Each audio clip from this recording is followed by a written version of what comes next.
Calling to order this meeting of the Montara Water and Sanitary District on February 6, 2014. Can we have a roll call, please? Director Slater Carter. Present. Director Hardy. Present. Director Boyd. Here. Director Wilson. Here. Director Huber. Here. All right. So, President's statement. I'd like to welcome you all. It's a full house tonight. And, it's a good night coming on the heels of a little bit of rain.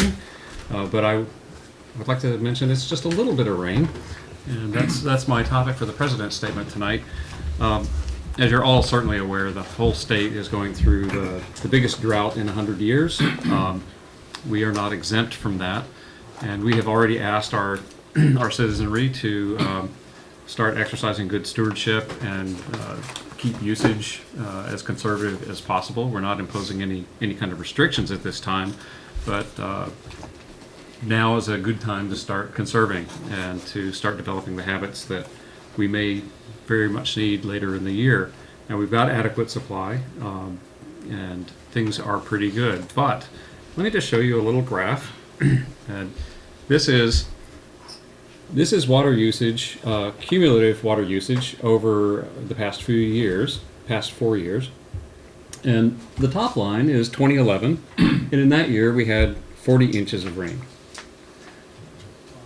In 2012, we had substantially less. That's the line in green.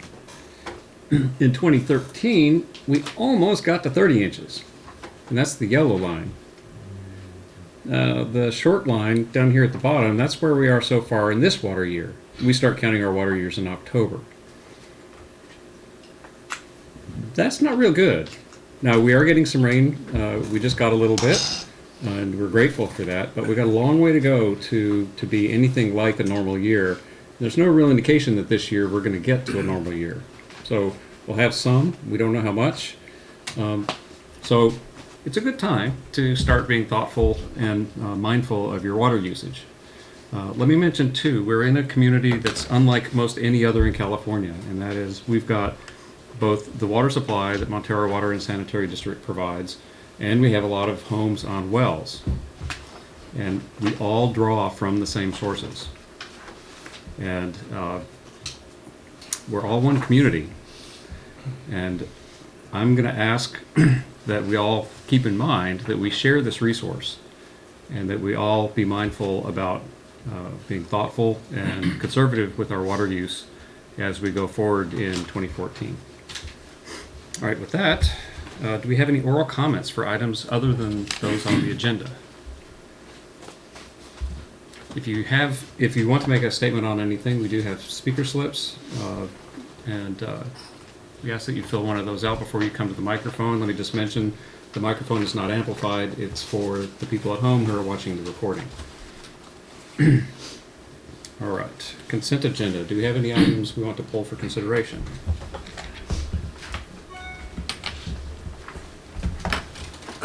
Yes, the approval of minutes for January 16th. There's just a couple changes that I think need to be made. One was that Can we approve the minutes and then go? Well, do we have any other items that anyone wants to pull for consideration? If not, let's just take these items and do them as a whole. Bill? Okay, so anyway, that the first one is, I believe it's on page 3, and it says that Director Huber wants a clear sense of what our ratepayers say by augmenting a customer survey. It just, to me, that doesn't read very well, and I would just like to have it just slightly changed to that wants a clear sense of what our ratepayers say by augmenting the public workshop with a customer survey. The other one is that there's an issue about where it says LAFCO will hold a hearing about GSD's organization on January 15th. On which page is that? I believe that's on page 4. maybe page 3. Last paragraph, page 4 on the bottom, last will hold the hearing, yes. Okay, so anyway, that's sort of factually incorrect. The hearing actually had happened, and it was approved, and it will go on the ballot on June 3rd. Well, this was the minutes for the January 16th meeting, Yes. and the meeting happened on what date? On the 15th, Yeah. So it should- Bill is right, the meeting was before. Okay, so LAFCO held instead of Yes. will hold. Yeah. Okay, then the final one was, there was supposedly a document that was to be attached under the Water Quality Emergency Response Plan. It says the currently filed document is attached. Where are we? And that is on page,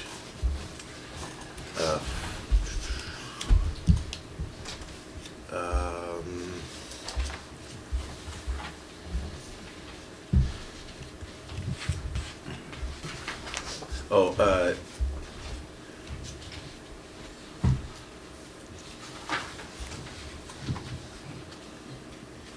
This updating the emergency response plan? yeah. This would be on page 8, Yeah. and I believe it's item 4.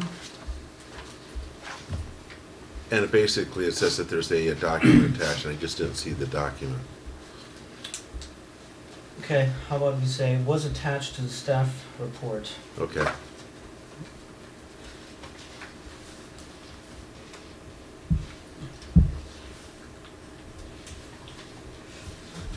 That's all I have. Okay, with that, can we have a motion to approve the minutes, or the, pardon me, the consent agenda? So moved. I second the motion. Okay. All in favor? All right. Aye. Opposed? Motion carries 5-0.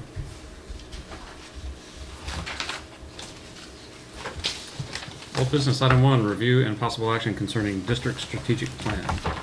Okay, we've discussed this already a couple of times here, actually more than that. We started last year selecting a consultant. We agreed on route communications. Here we go again. So we received at the last meeting now actually a number of options that we could choose from and add to the prior suggested strategic planning process. The public workshop early in the process was originally already included and now actually added as an option, so that was chosen and agreed on by the board. We looked at an additional 8 hours of interviews, and that came highly recommended by the consultant as a very effective tool. The board agreed to do that and also actually asked for a further 8 hours, for a total of 16 hours of additional interviews. And that now would guarantee that the original submitted list contains Coastside County Water District, Coastside Fire District, Moss Beach Water Improvement Association. The board also suggested to add Lou Wall, and I believe we have now still a couple of spaces open where actually some customers could be interviewed. Option 3 and 4 were both considered, and we looked at those as that the district could decide to engage in those at a later time. And what we were asked to do is to ask Martin Rauch to be here tonight to answer any questions. There was a specific request to look at actually a survey and how that would actually work in the strategic planning process, and if so we wanted to see if this was the pros and cons of essentially customer surveys. And Martin is here tonight and has a little presentation to get the discussion started. And Yeah, perhaps. I have a question for the board and we'll decide. Okay. If that's what they all want. right, if you would just come to the microphone and we just get right into it. Wait, before we do that, Martin, would you mind pronouncing your last name? Yes, I pronounce it Rausch, but I think he's got it a little more. If we were in Germany, He'd have it right. He would pronounce my name differently, so. That's okay. Mr. President, members of the board, I'd be happy to answer whatever questions you have, of course. To the degree that some of the options in there could go beyond, for outreach, could go beyond the specific scope of the strategic plan. And if you want to talk about anything broader than outreach for the strategic plan, I would suggest I do have a very brief presentation for you. If it's just in the context of the strategic plan, then I think I'd just take your questions and we'll have whatever discussion you desire. So if it's just the survey, say, or anything around the strategic plan, then let's just go to it. If it's newsletter or broader kind of outreach, I have a little presentation. We've got a very full agenda tonight. Yeah, so let's just get to Go it. to the questions if that's all right with you. Very well. I was the one that raised it, so, Martin, the pros and cons of the survey. Yeah, in relationship to the strategic plan. Right. In general, let's not just get down to the narrow question if you don't mind. In general, around strategic planning and public input, I think that you've selected about the optimum amount of input, having this special workshop, having more extensive than typical interviews, and then having a final workshop where the public is explicitly invited again to give input. So early and then late, giving the public an opportunity to come. I think, any amount of additional outreach is always beneficial, but in terms of cost effectiveness, what I would recommend is that the district prepare its strategic plan with that level of input and with board input, of course, and staff input, and that any of the programs within the strategic plan, like let's say you have an initiative that requires public input or that you want to get public input, that you then carry out public outreach regarding that program, say, instead of trying to do additional outreach around the strategic planning, just for general cost effectiveness. Because I think strategic planning in general is a little abstract, and most of the initiatives, if they're of importance to the public, you ought to be carrying out some kind of outreach for them specifically anyway, targeted specifically to get feedback about that topic. So then if you go to the survey, there's 100 ways you could do a survey. From very inexpensive, there's things like most of you have probably heard of Survey Monkey, say, and other businesses where there's online surveys. You could set up one of those pretty inexpensively. That would be, if you wanted to do that, you could do that.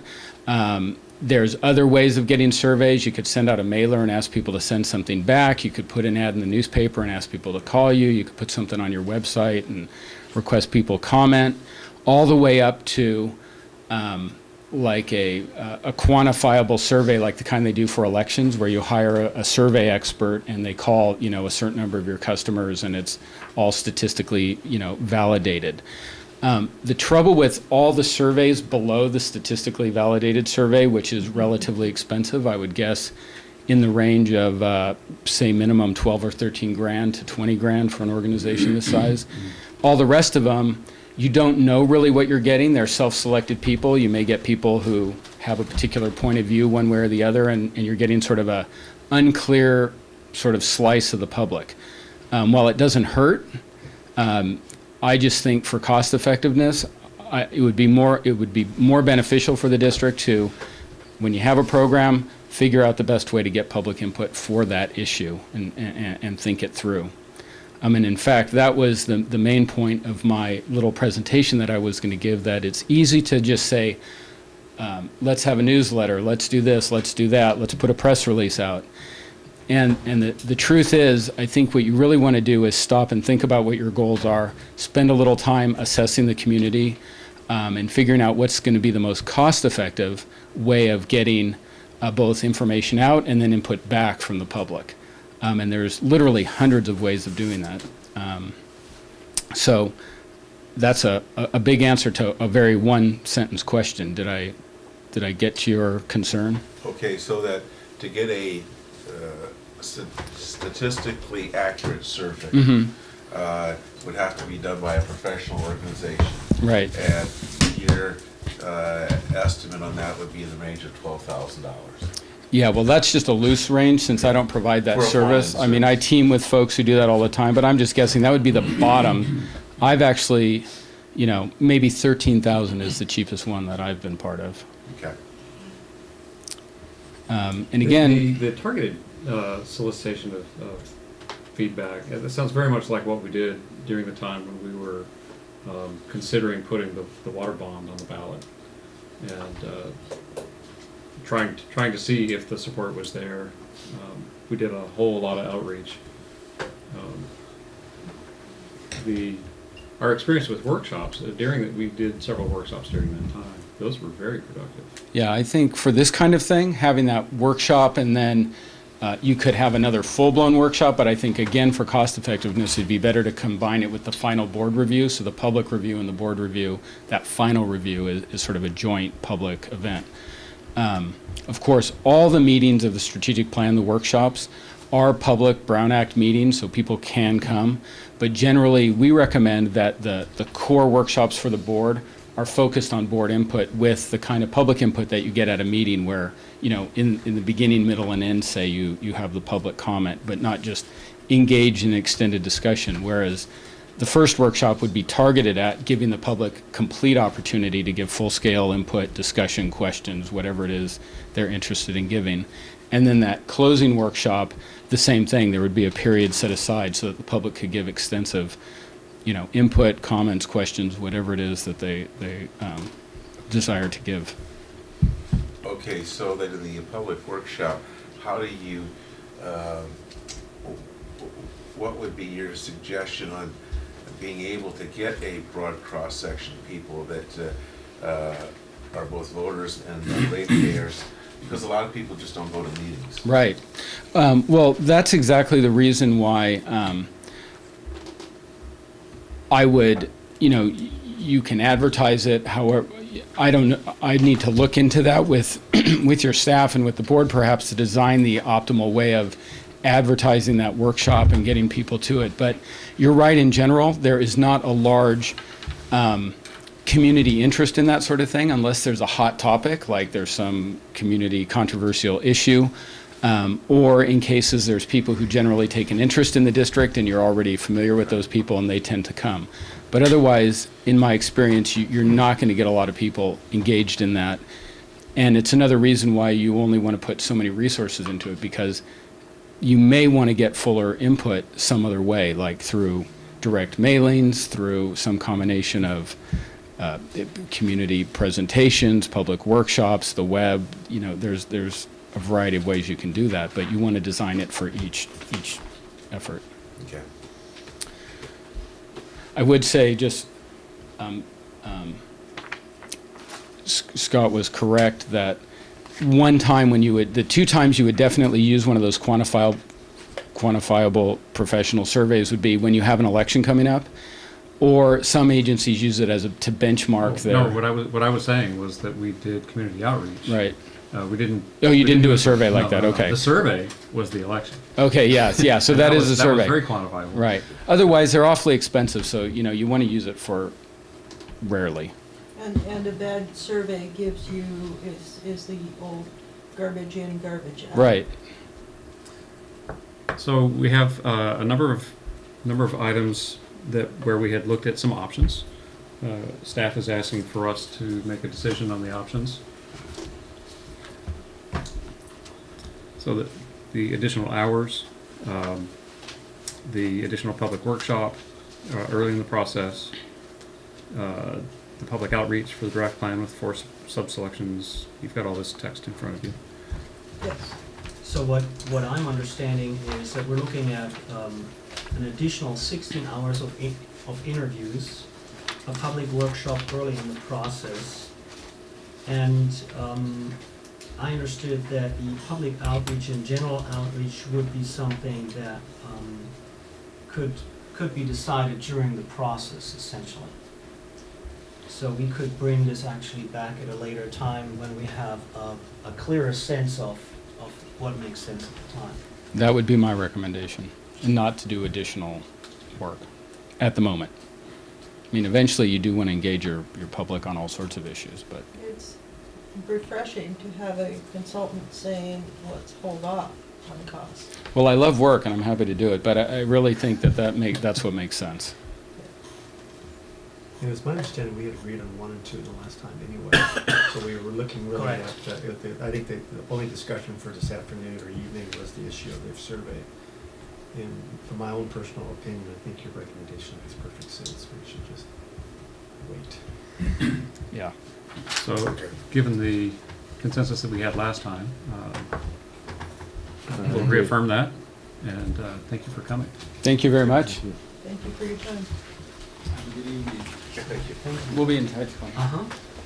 New business item 1, review and possible action concerning receipt of fiscal year 2012-13 audit.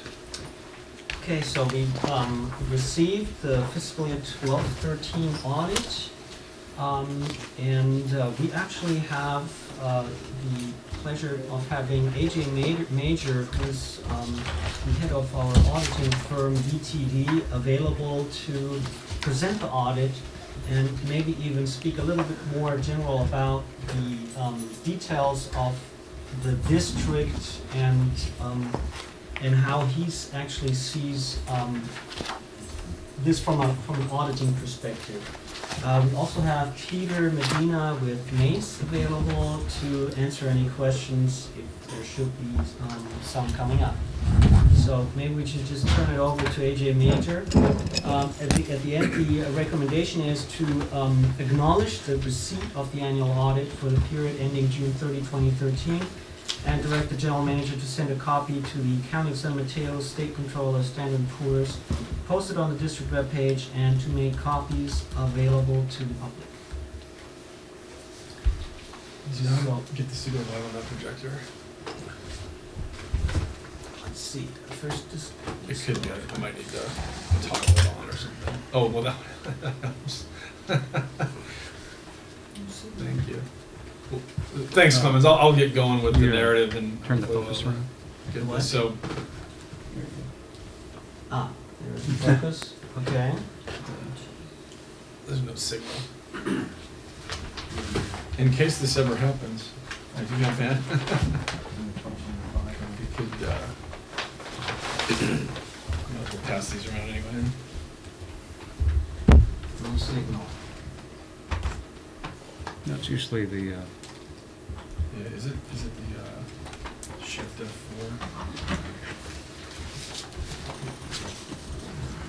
Yeah, control F4. Is it F4? Is it? That looks like sleep. Yeah. That's not, or is it function? I think that might be it. Presentation.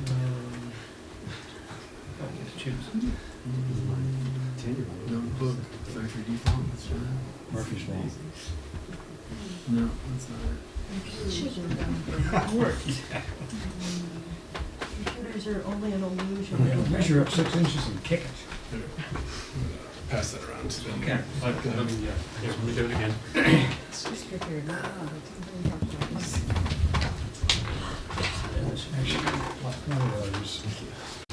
just nicer paper. Oh, no, it's another. It's a short. There's a second ring for changing the size. I think, is there a second ring? No? Ring Okay. changing Nope. I'm wrong. All right, well, let's see if we can get through this. So, President, board members, good evening. It's my pleasure to help management present your 6/30/13 audited financial statements. I'm here at your pleasure. What I'd like to do is maybe have like a 3 to 5 minute brief presentation to discuss the audit process and of course the audit results. And then, which I think is most beneficial, just open it up for any questions that you might have. The first thing I'd like to do is go over, let me get these on the screen. This is in that report that Clemens is handing out.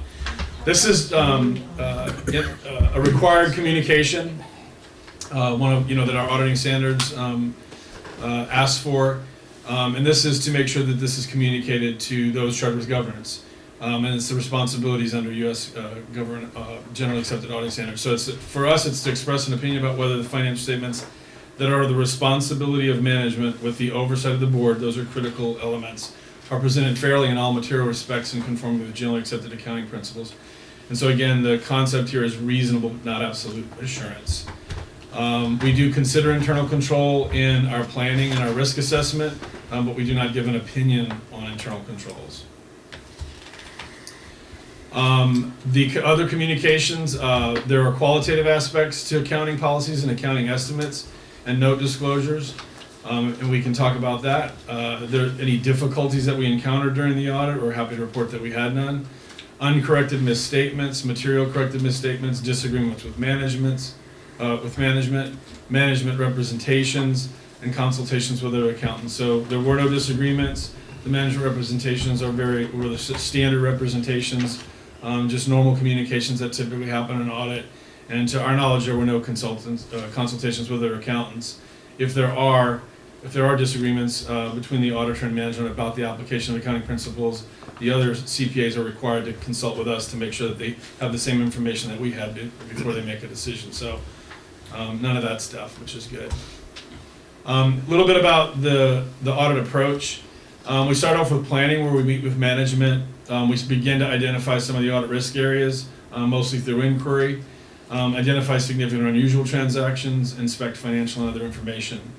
The risk assessment is something that's been around for about 5 or 6 years now. That is required in U.S. auditing standards, is to do a risk assessment-based approach. And so, again, the internal controls, we have to understand and document entity-level controls, perform preliminary analytical procedures, prepare preliminary assessment of the risk of material misstatement. And then when we get out into the field work, the first phase we typically refer to as an interim. And so we'd actually start to look at the internal controls, where we do look at the design and the implementation, where we pull documents and actually do walkthroughs of the various cycles. And then based on that, we do our risk assessment. And this is all in an effort to help us determine what we're going to audit, how much we're going to audit, etc. So we look at key business cycles: cash receipts, cash disbursements, payroll, investments, capital assets, grants if you have them, financial reporting, IT, and the budget process. And then, of course, if there's federal or state compliance issues related to a federal or state grant, whenever that's applicable, we look at those as well. And then after we do that interim, we determine, again, make a formal audit plan that we review with management of how and what we're going to audit. We typically send them a list of all the things that we're going to need, at least preliminarily. And then we actually perform substantive tests on a sample basis on the account balances and transactions.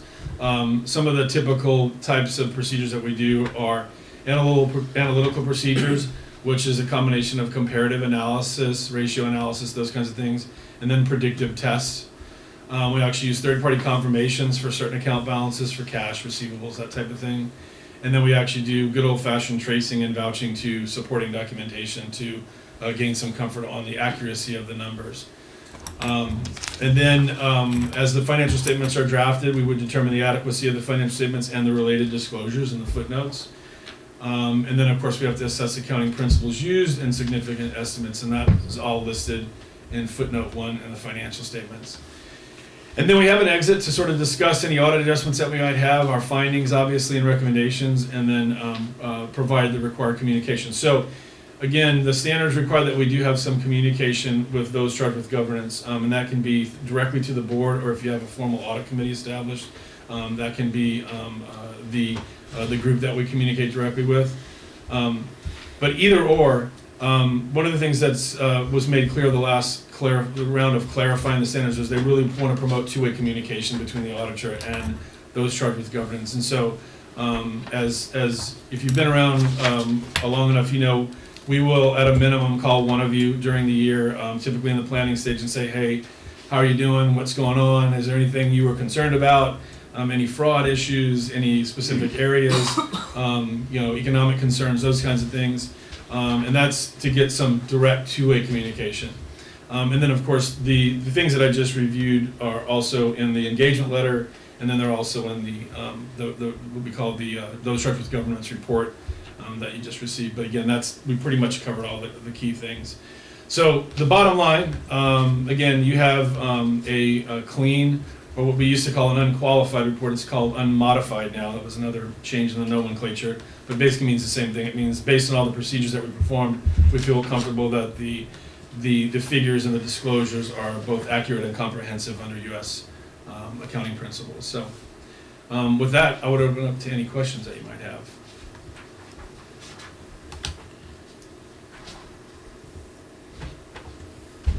I thought it was very clear. I appreciated having it as early in the process. Some of our audits have come in much later in the year. We'll love to get it out even earlier next year. I was sorry, I'm a little remiss. Clemens and the staff from Mays, the new outside accountants, very helpful. Everybody worked really hard. It's hard enough to do an audit in the first place, but when you have a transition to new accounting personnel too, that's a little tricky. And so we did work pretty closely with the new accountants as far as consulting with them, sort of giving them advice on what's important in the close and process, what kind of things that we expect. And by the time we got it all finished, we feel like it's pretty tidy. So you were comfortable with because our books sort of shifted exactly midway, and so you Yeah. were comfortable with that transition. Yeah, and I think that actually extended probably at least a month to a month and a half. Probably the process. It's like I said, we should be able, all things go equal. We should be able to get out even earlier next year. We'll shoot for maybe a December 31st or something. Yeah. So we can make that our annual January meeting then, is the audit. Can we shoot for it? I think we were hoping for December, Yeah. this time around actually, but as AJ mentioned, there was just a lot of work involved this year around. And the changes definitely contributed to that, so. We're always trying to get the audit in earlier. I mean, there were some, we definitely had difficulties in the past, but it was this year, in general, a much smoother process, I would say. But through the transition, it was a lot of work. Yeah. Yes. Okay. On page 5, you indicate that you don't express an opinion on the effectiveness of the entity's internal control. But I'd like to get a little bit of a sense about that. Are you testing for when an entry is made that it flows all the way through the system without manipulation? Yeah, that's a great question. So it's tricky. The reason that we started putting that in the audit opinion, say 7-10 years ago, was just because of a sort of an expectation gap between what the general public thought we were doing with internal controls and what we actually did in a financial statement audit, just to differentiate it from going in and doing a full-blown Sarbanes-Oxley sort of 404 type internal control audit and issuing an opinion on both design and effectiveness. Right. What happens in an audit, typically with a small or medium-sized agency or company, is the auditor, based on risk assessment and an efficiency and cost in doing the audit, in other words, to get comfortable with the actual numbers, it's to actually test internal controls to the level where you can rely on them to reduce your substantive procedures is pretty arduous to meet the standard. Statistical sampling, sample size is huge, got to test it throughout the year, just common sense stuff. Right. So what ends up happening a lot of times is we take an approach. Now, we're required, we can't default to not doing anything with internal controls. We used to be able to. Right. So we do some very detailed analysis, sit down either through inquiry and through written policies and procedures. We develop narratives and flow charts of all the major systems, all the accounting transaction cycles. And then at a minimum, we do walkthroughs. Now, a walkthrough is just sort of like it sounds. We say at all those key internal control points, we walk through the system and look for evidence that things are happening the way they say that they are. Specifically on journal entries, which are the things that are unique typically, and we can pretty easily call through and find out what those are through the system and pull them. Those we actually will pull more than just one. We're looking for unusual stuff. Okay. But the bottom line is it's really only to affect a good documentation of the system and how we assess the risk. We typically end up assessing control risk at high in small, medium-sized agencies because they just don't have the segregation of duties, etc. So what that means is we have to audit the heck out of the final balances, if you will. So we do a lot of substantive testing. Okay. Cash, we confirm with a third party. Receivables, we look at subsequent receipts. Payables, we look at subsequent disbursements. Capital assets, we look at a very, like 70% of the additions. Revenues, confirm. do a lot of predictive tests and analysis. So we end up doing a lot of what they call substandard procedures. Larger agencies, where it's harder to do that type of substantive testing, that's where you're going to want to get in your internal controls and test them, so you can rely on them to reduce substantive procedures. So that whole thing is easy to misunderstand what we do. So it's not ignored. Right. We can't, and so yeah. So that in general, you didn't find any evidence that there was any, let's say, as a piece of information flows through the system, that there was anything beyond, let's say, an honest mistake where somebody entered something incorrectly. Exactly. You saw no evidence of any type of manipulation. Exactly. No evidence of fraud, design, or effectiveness of the system itself. Again, what you have here, which is very common for a district this size, is you have a lot of oversight. Yeah. Right. You have a general manager that's very involved in the budgeting process, accounting process, and then you have a very active board as well, as far as review and oversight. So, and that's what we would hope to see, and that's what so that's why the way that it ends up being reported to you, and this would be required if we did have material audit entries, then those would be either significant deficiencies or material weaknesses in internal control, right? Because something slipped through. Okay. If we catch it, it's a problem. Okay. Because the assumption is, well, your internal controls didn't catch this material misstatement. So then we would communicate that to you, required to. And so that's sort of how internal controls works through a financial statement audit.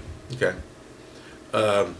So unless nobody else has a question, I'll just keep going. Sure.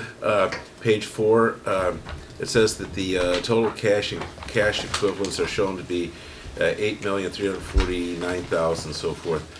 I want to make sure that I understand that figure. Is that really a sort of a reserve that's against sort of undefined expenditures, because that's totally separate from other reserves, right? Yeah. And the purpose in asking the question is that are we either being too conservative in hoarding cash where it could be used for other worthwhile purposes, or are we not doing it to a high enough level? Those are great questions. You're getting a little bit into financial analysis, which is really outside the scope of the audit. And like I said, we do some analytical type of testing, really with the objective of determining accuracy of numbers. Right. But when you're thinking of things in those terms on where to go in the financial statements as sort of a starting point, you really want to start with net position, because cash and cash equivalents is only it's the most liquid current asset, but really it really is only one element of this formula. Right. And then so if you look at net position, for instance, the very first thing which is, by the way, that was a change. If you look last year, you saw net assets.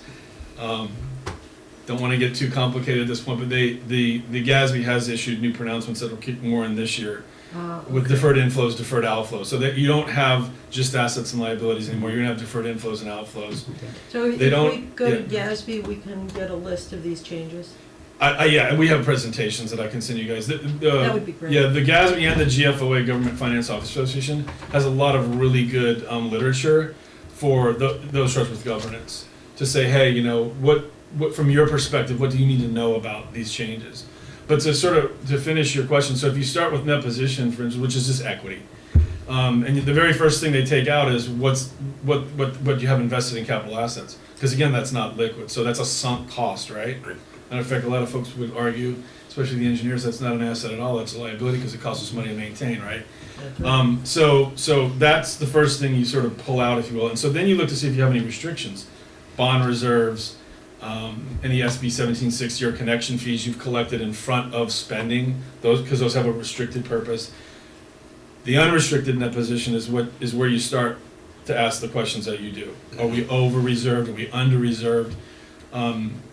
Whenever you have a large infrastructure system, it's very hard to say you're over reserved when you look at the potential for future infrastructure maintenance and costs and capacity and those kinds of things. But again, that's something that there's management and financial analysts and rate studies and those kinds of things is where you sort of dig into that whole environment. So would it Bill, be? you might want to go back to some of our meetings last year where we set our reserve policies.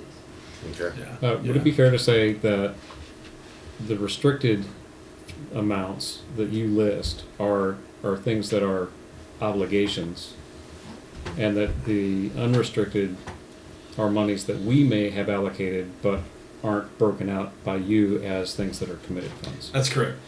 Again, for any of you folks that also are on boards or are familiar with other government agencies' financial statements where they have governmental funds, Mhm. it's a whole different criteria for fund balance segregation. They just went through a big change in that, where it used to be reserved and unreserved, but now it's committed, assigned, unassigned, much more defined criteria for what goes there. For an enterprise fund that's only full accrual already, it's just restricted and unrestricted for all intents and Right. purposes. So that's correct. Your unrestricted could be designations, reserve policies. In other words, the governing board may have already dedicated to some degree those funds. The difference is it's not legal, Right. and you have the option of changing it. So it's discretionary types of things. The distinction I'm making is Yeah. we do designate Right. and designate funds for specific purposes. This came out of our attentiveness to this came out of the Little Hoover Commission years ago. Sure. Yeah, Talking yeah, about yeah. unreserved funds Yeah. and this very question of, Yeah. do you have giant pools of cash that you're just hoarding? Yes. We know what we intend to use this money for. So Mhm. for the purposes of the audit, that you're not recognizing those designations, you're recognizing the actual obligations of the agency. That's exactly right, and it's a little unfortunate. You can certainly talk in the MD&A about that. Those Mhm. designations, if you will, for lack of a better term. And of course, the MD&A is not subject to the audit opinion, so that is what it is. But yes, usually that's something that needs to be explained more than you can in a financial statements anyway, especially when you get like a grand jury or a Little Hoover Commission or whatever, taxpayer advocacy groups, they're coming and going, how can you have $100 million or whatever it is? And say, well, if you look at our asset management study, you'll see that that's going to be well spent Mhm. in the near future. And so that's sort of hard to tell in an audit finding, because again, it's predictive or projecting. And so that's typically outside the scope of the Right. audit, so. Thank you.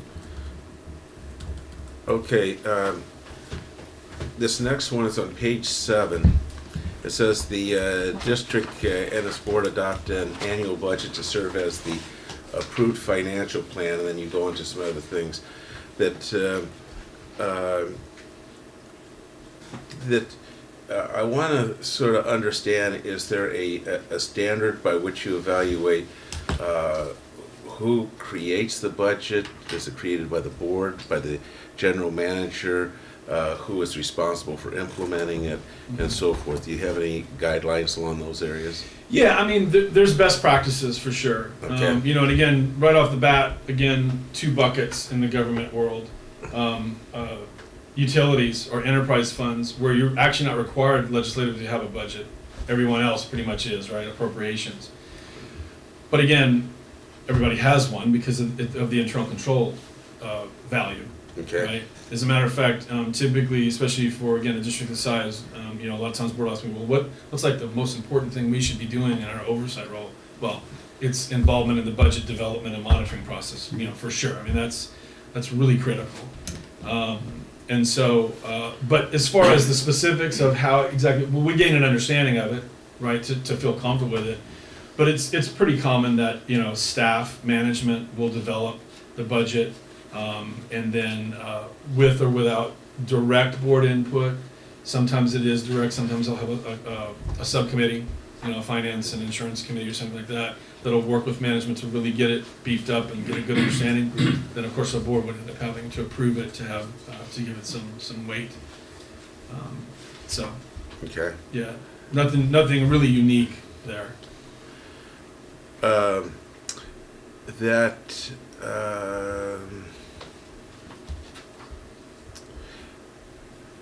Okay, interfund advances due from water fund, and this is on page 8, 1,500,000.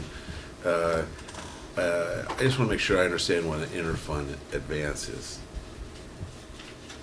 Yeah, that's another good question. So, because what you'll normally see is interfund due to, due from is the typical terminology. Okay. But in the case where those are not going to turn over, if you will, within a fiscal year, they switch to an advance. So that it has the connotation that it is potentially long-term. And again, in the district's case, and management may want to jump in here if I get too far off base, but it's really the accumulation of money that in effect the sewer fund has, advanced to the water, especially early on in the process when it was running deficit, to keep it, to get it, it's like a seed money almost. And is the attorney, we have the attorney here? Is the attorney here? This is right. Oh, okay, good. So this is where you can come in handy. Again, watch me if I get too far off base. You're one legal entity, but there are good reasons, if not very specific legal reasons sometimes, to keep, especially related to debt covenants and things like that, to keep a good, clean accounting of the water and sewer separate, which you do. And that's one of the reasons why that sits there.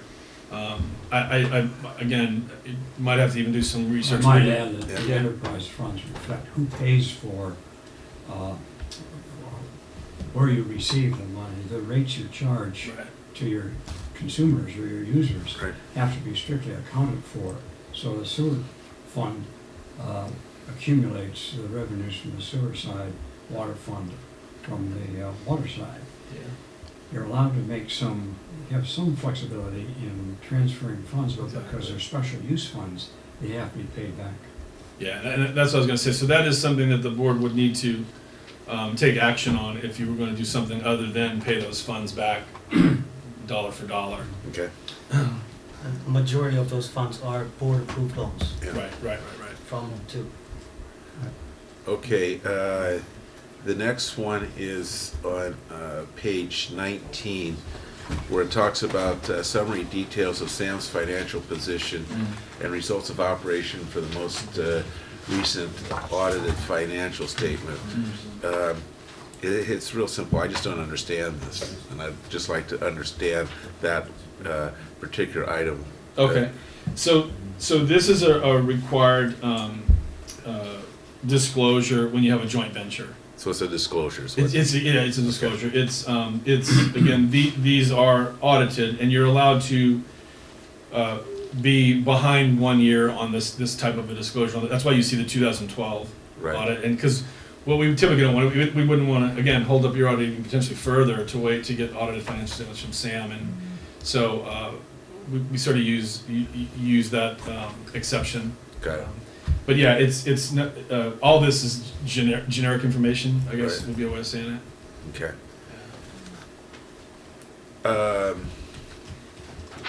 On page 20,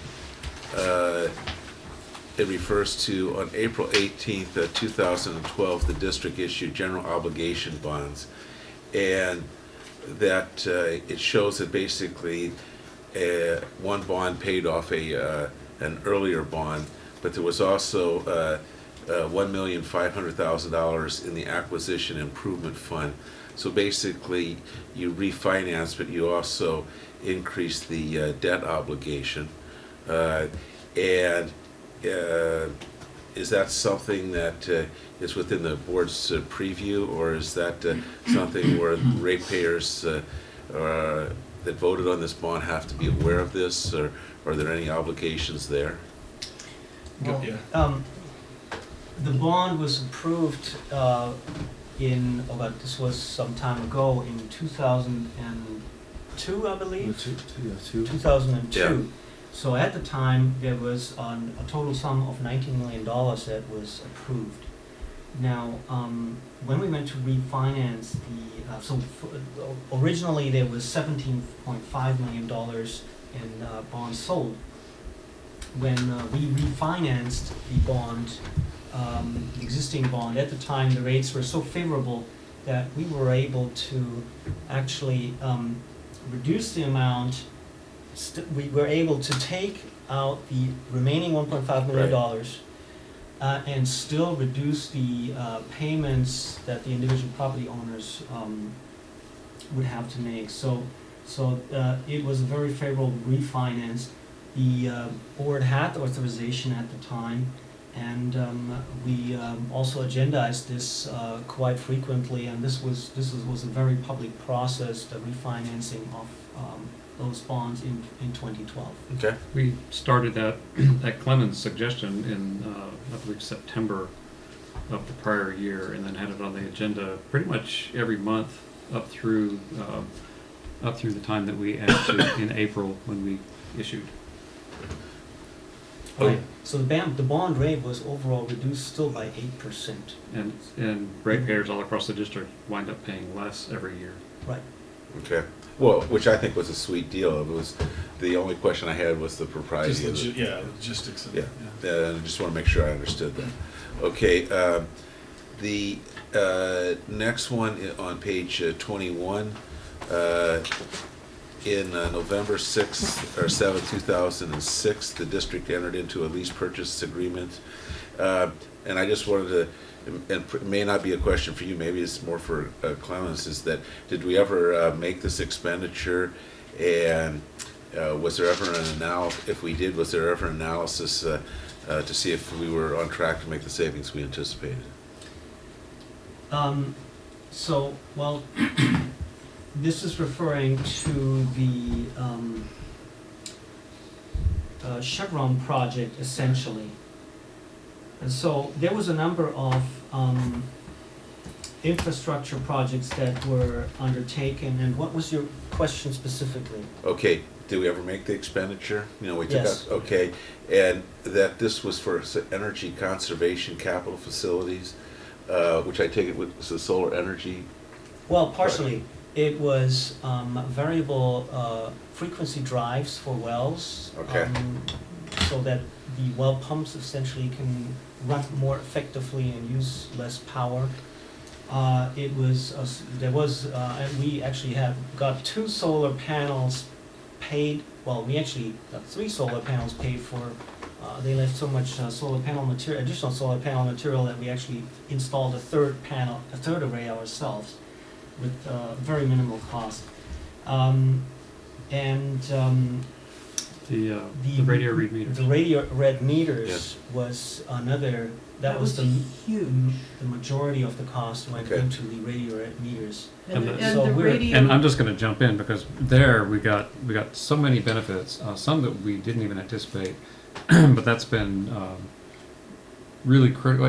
One, we had 2 staff spend about a week every month walking around reading meters, bending and lifting and digging out the dirt, lifting the meter covers, digging out the dirt, and whatever else was in there. Yeah.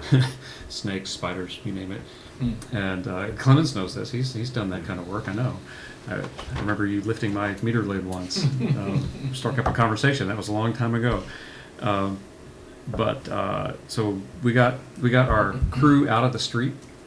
So they're no longer the bending, lifting, and doing the walking's good, but bending, lifting, and being in the street around traffic, just from a worker safety concern, that always gave me the heebie-jeebies when I saw this. So now one person can drive the district in about an hour and get not just the reads that we were getting before, but highly detailed reads that allow us to find leaks, and that's where the huge win has come. That's right. Because with the leak finding, we've been able to drive our conservation program very aggressively. No, it was just simply I wanted to ask the question. Getting history, yeah. Okay, and I've got then a last one along those lines. So on page 22, it was also on October 1st, 2008, it was $1,010,000, and the agreement was to purchase a facility in order to renovate and upgrade 2 sewer pump stations. And was that ever done? Yes, Okay. absolutely. Okay. The majority of the funds went to rehab the Canoff pump station, Okay. and Pippin helped me out. I think the rest went to the Niagara. Those are the 2 most recent large projects. Okay. With related pipe work and Procedurally, generators. this is. Okay, and then I have one final question, and then I'm through, is how much did this audit cost in relationship to the last one? The price was kept, it was the same. Yeah, Okay. no increase. Okay. Thank you very much. You're welcome. Good question. Okay. I just have one real quick question. It was more of just your accounting system on page 10, it really caught my eye because it showed an operating income loss of the water of about $1 million something. And then it looks like it's been made up by general obligation bonds, and so you ended up with a net plus on the entire system. My question had to really do with how you're figuring that all out, because it seems to me what you're doing is that you're essentially paying a lot of the maintenance and repairs through the general obligation bonds, if I'm reading that correctly. So why, I just don't understand the breakdown. That is an awkward thing. You have these little things in the government sector I mean, that I don't. figured it was Yeah. some ridiculous rule that based on the for-profit world is, superimposed on the nonprofit. But Yeah, that's probably the best way of saying it. You don't really have an equivalent like that in the for-profit world unless you do get grants sometimes, I guess, that would, but those would be considered operating subsidies or something like that. Yeah, it's just one of those sort of weird, quirky things in governmental accounting. The Governmental Accounting Standard Boards issues the standards of how you account and financial report for things, and this is the way they say to do it. because if you were to read this literally, Yeah. it basically says that we can't operate the water at a break even unless you have bonds. I mean, that's in essence one read of that. Well- It's not just more complicated than that, but the I know way. Director Carter had some of those same questions. I mean, the district's in great financial shape from all reads, but the way this was configured is just bizarre, and I'm just wondering if. Yeah, Are we I- forced into that system? Is that the bottom line? Well, what I would say is this is the proper accounting, but then how you interpret it and how you analyze it and what you do with it is a different thing. Because once that special assessment is over and the bonds are paid off, it's like, okay, well, now what? It's mitigated a little bit. That's related by the depreciation, right? It's the depreciation on the system. So if you sort of take those two out, you still obviously you got a negative number there. Well, don't talk to me about depreciation and nonprofits, that's a whole different discussion. But Well, especially on infrastructure, right? I mean, that's what yeah. that's all I had, was that one All right. Any more questions? All right. Can we have a motion to accept the auditor's, the audit, I'll make the motion. Acknowledge receipt. acknowledging a receipt. So the motion is to acknowledge receipt. Yep. Can we have a second? I second. Okay. Any further discussion? All in favor? All right. Aye. Opposed? Motion carries 5-0. I'm going to introduce this next one. Got a couple of words first. Review and possible action concerning resolution of commendation for Bob Pasek. Thank you. And I want to mention, I'm just going to say it, Bob, 20 years. So we made sure that our resolution was 20 pages long. And we're going to read the entirety of it with you here in your honor. No, Clemens, all kidding aside, Clemens, if you'd introduce the item, please. All right, so the highlight of tonight, Scott already mentioned, Bob has served the district on the district board for the past 20 years, and it was a real challenge to keep the resolution somewhat shortish. I guess we went to the smallest font that we could find, and cut out whatever we thought. Well, I mean, there's really so much stuff to say about Bob, and I have to say that he. I'm gonna put this up here. That it was a great pleasure to working with Bob. I very rarely encountered someone with principles and integrity similar to Bob's. During Bob's tenure, there was just a number of achievements that I want to point out. First, the Sewer Authority Mid-Coastside plant expansion that lifted then the moratorium on sewer connections, essentially. With that was a funding agreement that allowed the district to participate in the project, even though that was disallowed by the courts. A major highlight, of course, was the successful acquisition of the private water company through eminent domain. the Montara Sanitary District became the Montara Water and Sanitary District in 2003. After that, things really started evolving very much to the best of the water system. Water master plan was developed. Bob is very active in the development of the water master plan. That allowed the system to essentially be renovated, refurbished, and improvements made to a system that had been neglected for decades. We developed a public works plan that essentially permitted those improvements that we now have in place. A number of significant infrastructure improvement projects, that's both on the water and the sewer side, of course. We've replaced many feet of pipe, many pump stations, and we just touched on a couple in the prior item. The highlights on the water system is, of course, we have now the Alta Vista production well. We built the first schoolhouse tank. Our second schoolhouse tank is now finished.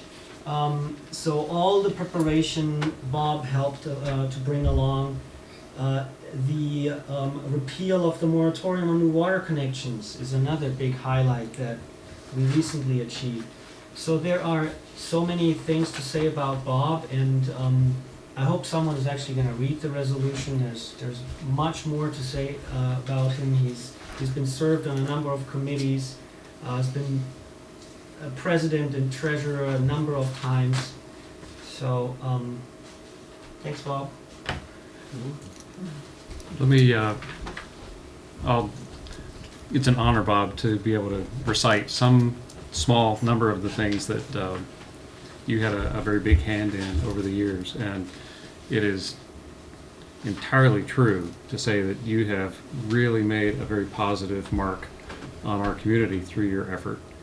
And our community would be well served to have more people like you putting in the hard time and the hard effort, grappling with these difficult issues and making good things happen. And on behalf of the people of our community and this board, I thank you. So let me recite a few things. I won't read, we don't have 20 bullet points or 20 pages even, but we could. We could. Clemens mentioned the plant expansion, and when I joined the board, that was the big thing that consumed this board at every meeting. And now that's just a thing that we got done in the past, but I remember how much work that was. When I came in, I was really impressed with, that was no small deal. And it was rebuilding the airplane in flight, and Dave, I know you remember that. You were at the helm of that, managing the sewer authority, and I'm sure when I give you a chance to speak, you might remind us of a few of those details. We skipped to a couple of things. Clemens has mentioned a number of these. Our agency is blessed to have perhaps the best working relationship with our trash hauler of any agency that I know of. It came through the work of many, but Bob's tenacity, bullheadedness, fist pounding on the table, and demanding things. We actually got cooperation from our waste hauler to share with us financial information that really at the outset seemed almost ridiculous that we would ever get it. But when we got it, Bob went through it, and we discovered all sorts of things that we needed them to do to be in the kind of financial shape to be able to provide us with the services that our community enjoys. And as a result, even though it was hard fought, and even though it looked like it was going to come to blows at times, I wish Chris Porter could be here, because I know she would very happily say that what we got out of it is such a good result. And Bob, much to your credit, and no other agency has trash rates anywhere like ours except for the one that borrows our agreement after we duke it out. So they're smart for taking your work and making something good of it. The water system, let me mention that during the time that we were doing the public outreach on the water system, Bob was the guy more than anybody else, and that's on a board with people like me and Paul at the time. Bob put together more useful charts about actual past costs and projected future costs, incorporating really complicated things about the actions of the California Public Utilities Commission. He reduced it to simple charts, but the work that went into it was really important because it was vital that what we present to the public be solid, something we could stand on. And I still have some of those charts, and I know who made them. And Bob, that really helped during the campaign.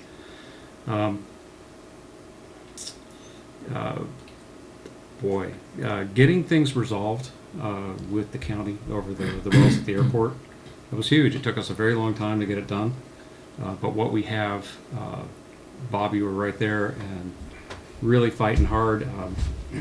Can't talk about what we did in closed session other than to say Bob worked very hard to make sure that what happened in that would be something of lasting value for all parties concerned. And I think if you look at the agreement that we struck with the county, we actually have something that is so much better than what the community had before we started that. That was challenging, and we still have some bridges to mend, fences to mend with some of the folks on at the county who went through some of that process. But when we look at the partnership that we have with them and the relationship we have with the folks at the airport now, this is something we can all be proud of. And Bob, no minor part in that.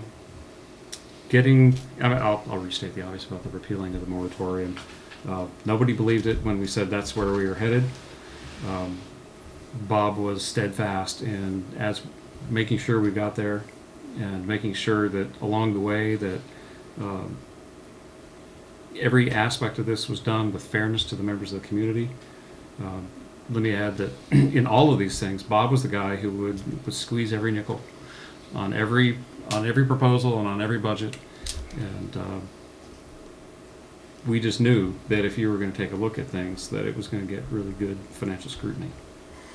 So let me read the whereases. So we've covered many of the bullet points, but the whereases. Whereas Bob Patasek served as the director of the Montara Water and Sanitary District Board from 1993, anybody remember that, to 2013, and whereas Bob's strong leadership and support of the district and the communities of Montara and Moss Beach has served as a superior example to others and enabled him to make significant contributions to the many achievements of the district during his tenure on the board. Whereas the district has significantly benefited from Bob Patasek's service as district treasurer in 1994, 1999, and 2008 through 2013. Whereas Bob Patasek served as president of the district board from 1995 through 1998 and 2007. And whereas Bob Patasek served on SAM's board of directors as the district's representative from 1996 through 2007. And whereas Bob Patasek served as president of SAM's board of directors in 2003 and 2007. And whereas Bob Patasek has been involved with many community activities that enhance the district's presence in the community, including his very dedicated and continuous service on the board of directors of the Half Moon Bay Lions Club. And whereas this board desires to express its gratitude and appreciation to Bob Patasek for his many achievements, leadership, and devotion to duty as a board member and district officer upon the occasion of the completion of his term of service, now therefore be it resolved by the Board of the Montara Water and Sanitary District, a public agency in the county of San Mateo, California, as follows. This board does hereby commend Bob Patasek for his exemplary and dedicated leadership and service to the Montara Water and Sanitary District, and does hereby express its sincere gratitude and appreciation to him in that regard. And the district clerk is hereby authorized and directed to transmit a copy of this resolution as soon as we pass it to Bob Patasek. So, I have a few comments, but I'm going to make the motion first. let's make the motion, and then we'll have some comments. I make the motion to. And I'll like to second the motion. Okay, so now we have some speaker slips. We have David Dixon and Bill Kehoe. Dave, if you'd like. Well, thank you, Mr. President, board members. I'm David Dixon. I live in Half Moon Bay. Tonight, as you recognize Bob Patasek, I just wanted to come and add my expression of appreciation for all of the years that Bob and I worked together. I arrived at the Sewer Authority Mid-Coast side in January of 1996, which was the same month that Bob came on the board. It was a very challenging time for the Sewer Authority.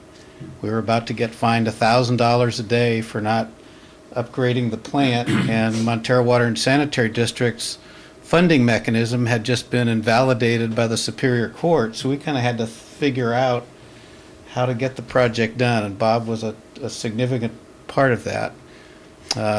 We came up with the famous or infamous funding agreement, which still nobody has figured out. But it worked, and we got that job done. And I worked with Bob through my entire tenure at the Sewer Authority, which ended in 2002, I think. When I arrived at the Water District 6 years ago, Bob was there at my first meeting and reached out to us at the Water District, and that initiative led to our working on and finally successfully coming up with our mutual emergency supply agreement. And so I really I want to thank Bob for his efforts. He's been, for me, a great representative of the Montara Water and Sanitary District, formerly Montara Sanitary District. And I wish him luck. So thank you, Bob. Thank you. Thank you, Dave. Thank you, Dave. And Bill Kehoe.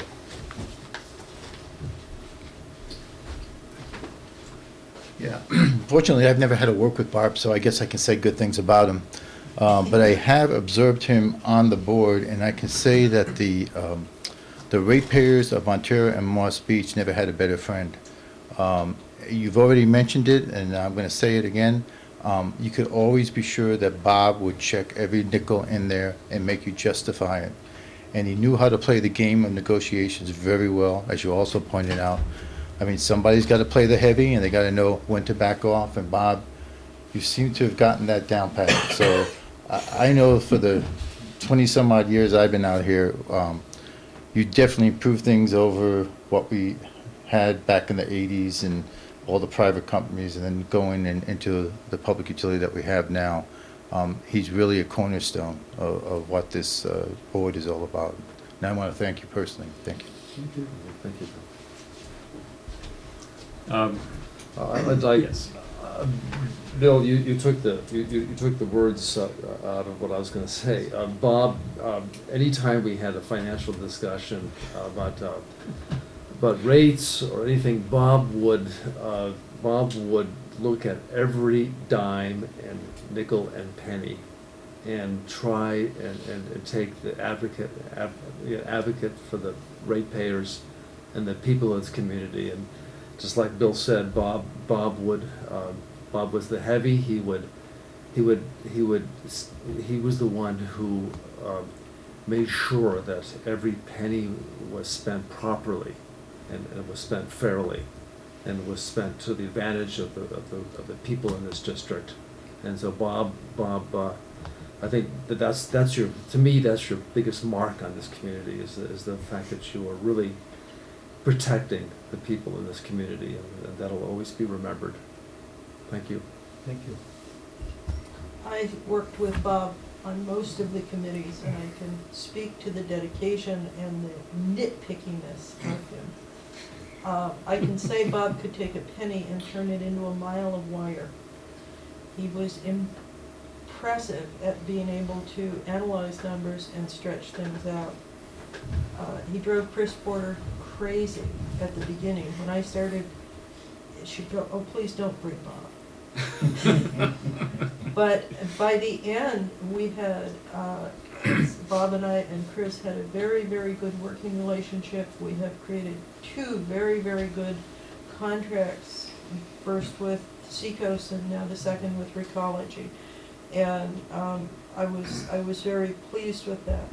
Bob and I, because Bob works in town for the most part, and so do I, and we were more readily available, did a lot of the negotiating on the water company acquisition. And I can remember some of those meetings that were attorney-client privilege, but all I can say is Bob's hair used to come more forward. But it was tough, and Bob always took the position of what's best for the district, and implicit in that definition was what's best for the ratepayer. Because Bob's opinion was the district has a duty to the ratepayer to be as efficient with the use of our resources as possible. And I look forward as the new treasurer to being able to sit down with Bob and get some guidance on this upcoming budget process, because Bob was our treasurer for so many years, and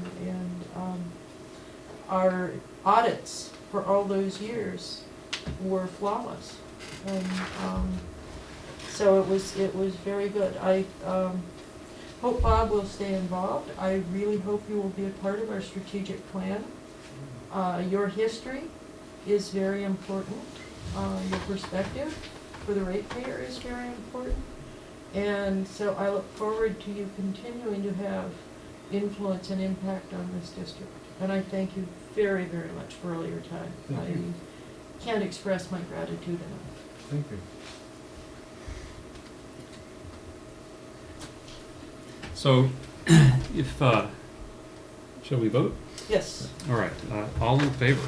Aye. Hearty aye, and that motion carries 5-0. Bob, if you'd come up, I'd like to present you with this.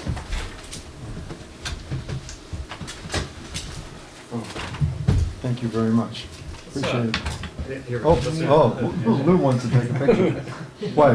Next time bring Glennie. I wish I could. Next time you put 20 years in. Oh, this is lovely. We wish you could too, Lou. Thank you. I appreciate it. I would like to say a couple of words. I thank the board for this. I'm embarrassed and I'm humbled. I'm proud of what I've accomplished. And I want to thank the ratepayers for letting me do 20 years.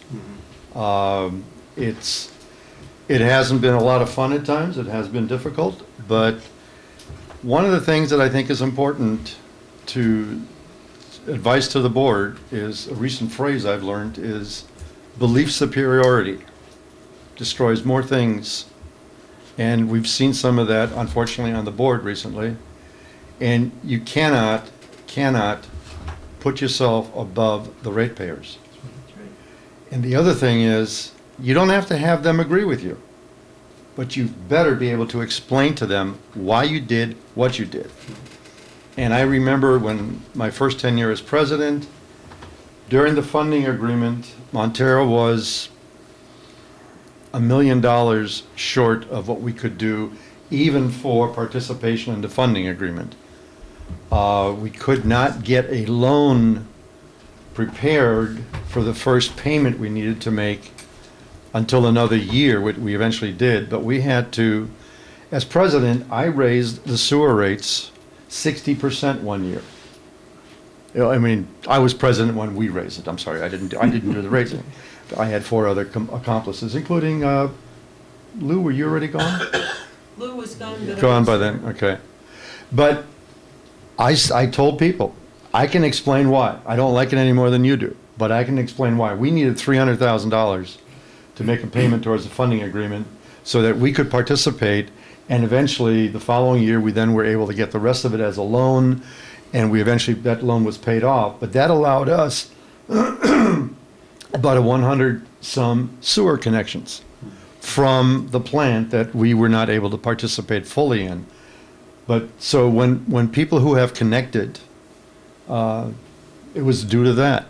And I remember being on the phone with somebody for 2 hours explaining why it had to go up 60%. He didn't like it, but after 2 hours, he said, I still don't like it, but I understand it. And that's what you got to do as a board. You've got to be able to explain your reasoning for a decision. And it better be based on facts, not belief superiority. So thank you very much. Good luck. And yes, I do intend to. I didn't want to stay involved right after the election because I don't want it to seem like whatever I might say, if it was in disagreement with board actions, that it comes out as sour grapes. That's not what I wanted.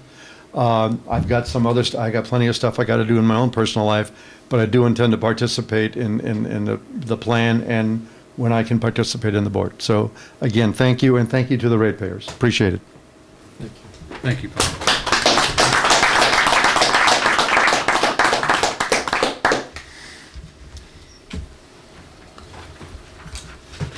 All right, item 3, new business, review and possible action concerning authorization. Let me just mention, it seems odd after that to just drop right back into the agenda, but Bob, 20 years, you know how this goes. Concerning authorization to bid the 2014 sewer improvement project and spot repairs. So I've been thinking about today about the history of our sewer improvements just a tad bit. And one of the things that I want to highlight to the board is that we've been doing the last 5 years, every year, a sewer improvement project. That was not always the case. We're really blessed right now to be able to fix up the system. The Montara Sanitary District was formed in the late 50s. A lot of our sewer lines were installed in the 60s, 70s, and 80s. And we're currently repairing and replacing a good number of things that have been that need repairing, replacing. Essentially, what I'm trying to get to is we've very successfully reduced the number of SSOs, for example, in recent years. So Could you define SSO? that is sanitary sewer overflows. Thank you. Of course, we don't want to see a single one. That's the goal of every agency.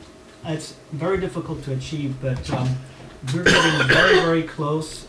Our sewer system is getting in really good shape, and Newt has been with us for quite a number of years now, for some decades, and helping us maintain our sewer system. So we passed a 7-year capital improvement plan, and that actually shows a budget of $572,000 for that is essentially mainline improvements. That's what we call the sewer improvement project. It's mainly it's the collection system, of course, that we maintain, and it's main lines here that we're talking about. We had $15,000 for TVing sewer mains, so we're looking at a combined budget of $587,000 for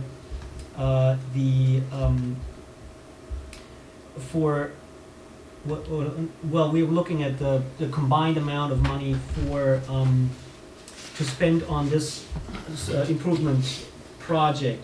Actually, the engineer's estimate is $485,000 is the low, and $550,000 with a number of additive alternates that we didn't get in last year. That's specifically some manhole rehabilitation. We have Pippin from Newt Engineering here. I'd like to ask him to present the details actually of the 2014 sewer improvement project and spot repairs. And the recommendation is to authorize the general manager to advertise for bids for the 2014 sewer improvement project and spot repairs. So we ask to adopt a resolution that authorizes the filing of notice of exemption under CEQA. Pippin, maybe you can speak to the details of the sewer improvement project, go into the streets, and the reasons why we chose. Well, it's mainly actually the easements that we're focusing on this time. So maybe you can tell the board a bit more detail about this. Thank you, Mr. President and members of the board. I have a plan here I can pass around for you guys to peruse. It's a sewer plan, and if I could just preface my comments to my engineering perspective of Bob, I just would sum it down in QAQC. He always, 5 minutes, good questions, his QAQC. I always will remember that input and his, thinking of the system and thinking of, bang for the buck versus, pie in the sky wishes, and he was always really good at that. Anyway, we appreciate your input on the engineering, Bob. Thank you. So as Clemens said, this year we had two issues we really were trying to address. One, I'll start with the additive alternate, which last year we had attempted to get some manholes rehabilitated, and it's a tough decision in this business whether we should dig up and replace a manhole or whether we should rehabilitate it. And the term rehabilitating refers to inside of manhole structures typically made of concrete. They can corrode from acid attack and the tough environment. And the manhole structures get weak, and we can go in and rehabilitate them with a new concrete and an epoxy coating. There's different methods. Some of those coating methods are priced higher than we'd like to see from the engineering side, relative to in recent years, to the pretty inexpensive cost of actually digging up and replacing a manhole. We have a particular problem in the district in the southern part where the sewage is repumped multiple times from Airport, from Seal Cove. And the older the sewage is, the more corrosive it becomes, and the more it damages the system. It damages the pipes and the manholes and pumps and everything. And so last year the bid came in way too high for that work. And we could dig up a few of the manholes and replace them, but the main trunk line heads north from the airport and around, and it gets fairly deep as it goes up Cypress and then crosses over the highway and ultimately gets over to Valimar. So due to the high traffic and the bus route and the relative depth of those manholes, some are as much as 14 feet deep, we would like to rehabilitate it if we can get the price, again, to a reasonable level. It is work that can be done discretionarily because it's kind of a service work. So we've entertained doing the worst ones, one or two, under discretionary spending. But you do typically get a little better price if you can package it and do several manholes at once. As far as the targets for the work this year, the older areas of Montara have a number of easement sewers. Due to the nature of the topography, a lot of the homes are on hills, and if you have 2 rows of houses between a street, in order to get the sewage without having to pump, there's often a rear lines pipe between the back of a house and basically between on the property line between 2 rows of houses. Those are really difficult for the maintenance staff to clean. They often have trees over them. Homeowners sometimes don't know they're there, and they build structures and block the pipe or block the manholes. So it's a difficult area to maintain. So with the recent good response we've had with contractors in performing pipe burst rehabilitation, we propose this year to do the pipe burst replacement method, and that's where a cable is drawn inside the line, and an expander head is put in front of a welded pipe. So the whole sewer is actually pulled in from one end with like a large winch and a pneumatic head, which cracks the clay pipe and replaces the whole sewer line end to end with one solid piece. And then the individual laterals are tapped in and welded on. So it's a fairly watertight design. We're pushing the envelope a little bit with some of the contractors. We've gotten some pushback, but we've tightened the specification on a number of projects we're doing this year for other agencies, and we're going to implement it here in Montara, where the actual connection and all the laterals that are replaced up to the property, or if the homeowner chooses to have the contractor go further, if they want to pay the contractor directly to go further, that whole system, as much as we can from the main up, is going to be completely welded. We're going to try to get away from any rubber joints underground, so all the joints will be fused and sealed. So we're trying to further reduce that infiltration from rainwater and tree roots.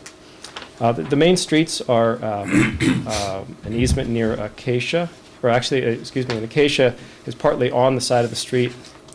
One of the problems in Montara, if you look at it from a from my standpoint, is the right-of-way is fairly large, typically 60 feet. But a lot of the traveled ways are 20 or 10 or 20 feet. So a lot of people have knowingly or unknowingly utilized the front of their property and a significant portion of the right-of-way for parking or landscapes or just native vegetation has grown up. So when we go to put in a sewer through there, we often dig up people's perceived front yards. And so there's a bit of outreach and notification we try to do with the homeowners. But when possible, the pipe bursting method alleviates a lot of the digging.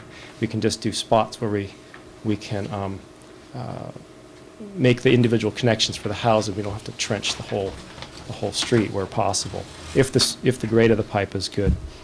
So Acacia Street and an easement tucked back in there. There are several streets. The most difficult part of Montara, where we need to do more rehabilitation, is kind of on the hill and in the center part of town. 7th Street, there's an easement there we're working on this year, along Fairlawn, and near 11th Street, between 11th and 12th. I think it is. There's an easement there, and then in addition, we like to put in some spot repairs for two reasons. One, we like to hit target areas where we have a really bad problem and we don't have budget to replace the whole line this year.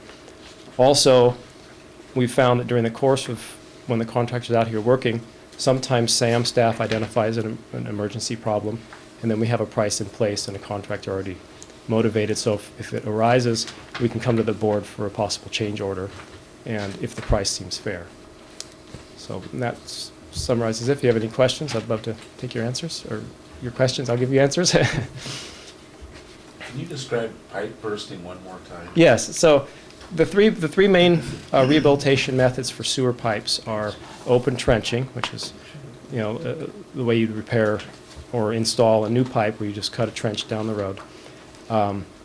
Cured in place lining, which is a kind of like a sock that's impregnated with epoxy, and you actually blow it or pull it inside a sewer pipe and inflate it and cure it, and it hardens. And there are certain cases where that makes sense to do. And then the pipe bursting method, well, the downside to that method is you reduce the pipe diameter slightly. And then the pipe, actually, there's one more downside to that type of method, is that the lateral connections are a little more difficult to make and really guarantee to be watertight. And then the pipe bursting method, years ago, started as what we called slip lining. You just simply, well, what happened was there was a development of partly recycled materials, high density polyethylene, it's called HDPE, where can actually weld the pipe segments together with heat. And they're very strong. The welded joints are considered nearly as strong as the pipe. And they would pull it inside. And so if a pipe was leaking a lot, you could pull in a liner and then seal it at each end and keep the groundwater out. As that technology improved from the 80s and into the 90s, and now it's gotten quite effective and fairly compact machinery, there's typically an expander head put in the front of that pipe, about 2 inches larger than the pipe material. And the cables pull through with some significant tension. It can range anywhere from 5 to 50 tons. Bigger machines can go up to 500 tons on the real big pipes, but for something in this neighborhood, it'd be in the lower end to middle end. And then there's also behind that expander head, there's usually about a 6-foot pneumatic hammer. It's somewhat disruptive to the neighborhood during the action if you're near the exhaust end of the pipe, because it kind of sounds like a helicopter or a slow rhythmic jackhammer. But that air pressure has a several hundred-pound hammer that bangs on that expander head and cracks the clay pipe a little bit and pushes it out into compressing the native soil. And that creates a bit of a space then as you can winch that pipe in. And when you get to the end, you have a completely welded pipe. And typically that can go up to about 300 300, 350 feet, more or less, depending on the environmental conditions. So the pipe itself is a plastic type? It's a flexible, it's neither. It's high-density polyethylene, so it's very similar to your water bottle, and it has the same resilience as a Coke bottle. That's sort of the joke, as a Coke bottle, but they can make it out of recycled bottles, actually. And these welds And, are solvent welds? No, they're heat welds. The material is made with it's a fairly the chemical makeup of the material is very, very long plastic chains that are very well intertwined, and it has a nice heating property where they use a large heating plate, and they have a special clamping machine that mills the pipe down very smooth, and they hold it on there for a specified period of time depending on the pipe thickness, and then as the plastic begins to soften, there's a fairly large temperature range where they have a plastic state. And then they use this hydraulic machine, they press it together and keep it there until the temperature comes back down, and those plastic molecules actually join together and effectively make it a continuous pipe. So, any other questions? Yeah, I've got a few. I'm looking on page 4 of 12, and it looks like some of the work is going to be going under or very close to the foundation of a home.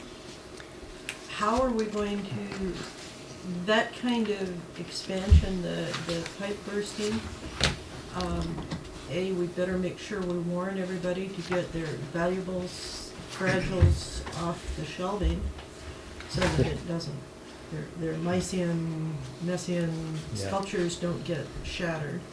But how are we going to handle that? I also see that quite a few of these projects are actually going to be going through people's backyards and under trees, and how are we going to be coping, informing people and Of the risks of that, as well. and what are we going to do for the liability for the district from the procedure? Those are good questions. I think in the first perspective of it, the sewers are put in easements. So the district's in a pretty good position liability-wise on the big picture because many of the encroachments aren't legal.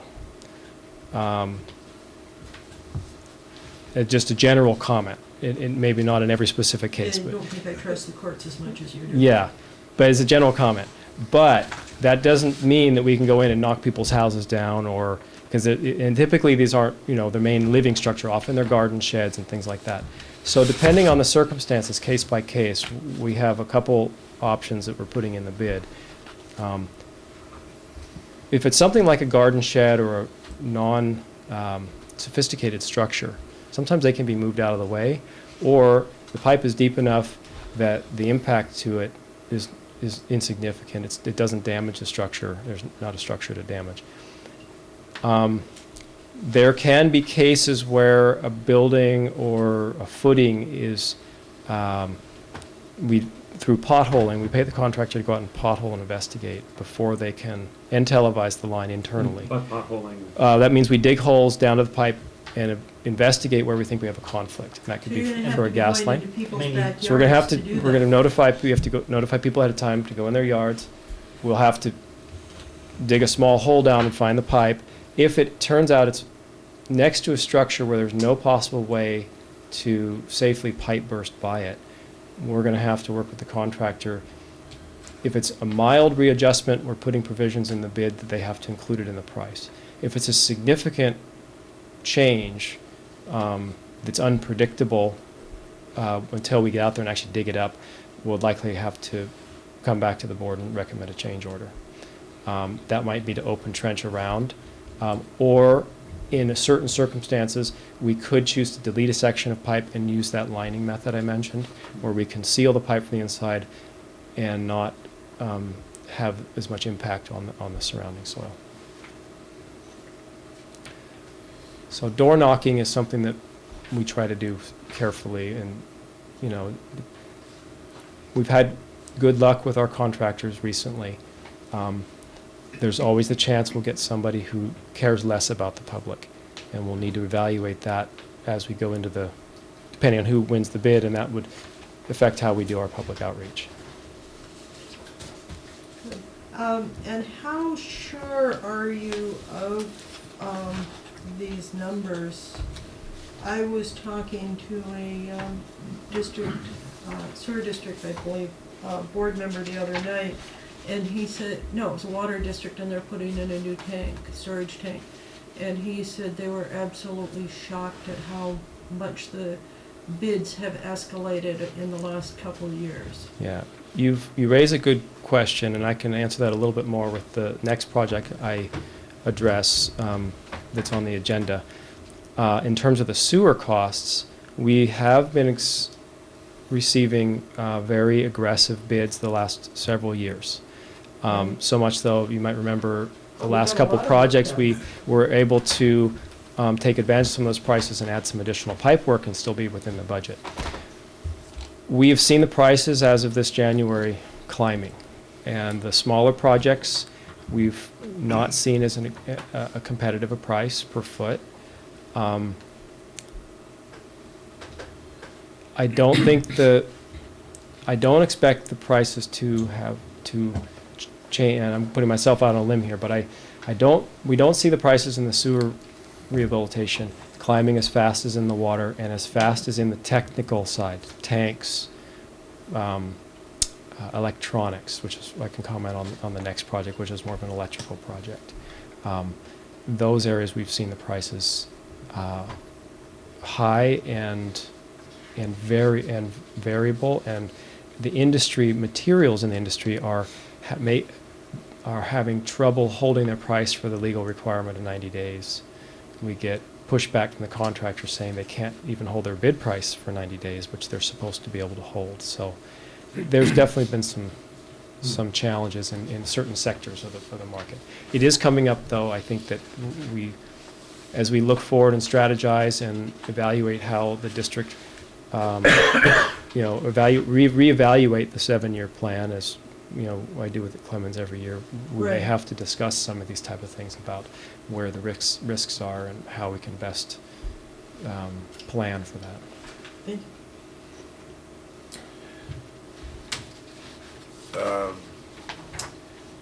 You're showing a project, 11th Street easement between LeConte and Audubon. That one is basically going through an open field. Audubon is at the top of the hill there. I think it's a paper street. It stops there, and it's the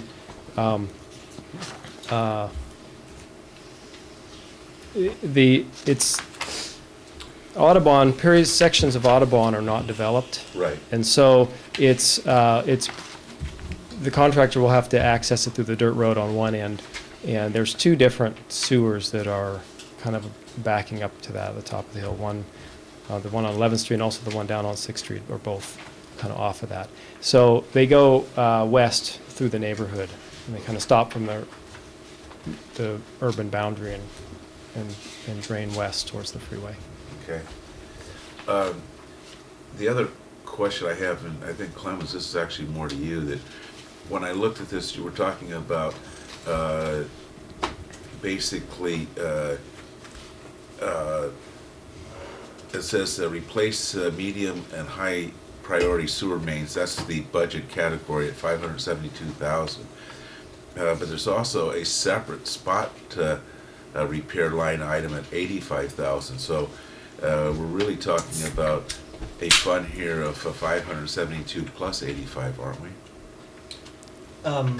I don't have the CIP in front of me, but are those numbers from the CIP? Yeah. Then that's true, but you'll also see, you just heard that the actual engineer's estimate is always somewhat questionable. Yep. What we've done in the past, and Pippin just touched on this, is if we see a favorable price, then we actually would come back and take advantage of that and ask the board to spend. We actually, one year the prices were so good, per linear foot, that we actually asked the board to for more money. So we probably got twice as much done as we did before. The capital plan is what we budgeted for, It doesn't mean that we have to spend all the money this fiscal year. Right. Okay. I seriously want to ask about the the cleanout constructed out of all the 45s, but we got a lot left on the agenda, and it looks like We'll be coming back to that topic if the Moss Beach Park gets built, because there's discussions with the county about cleanouts and 45s.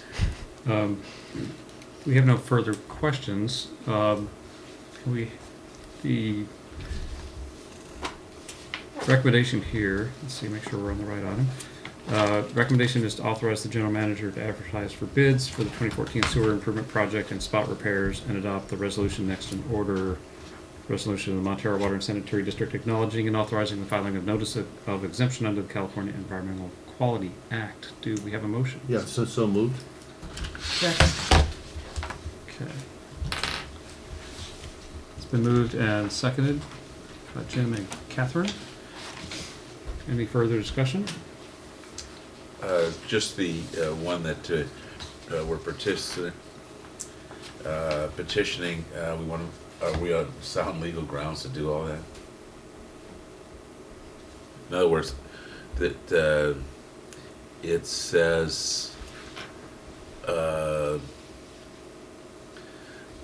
declares pumps exempt from the requirements of preparation of environmental documents.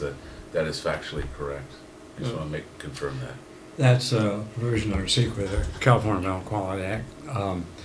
These are, the Act lists a number of exemptions. They're called statutory exemptions.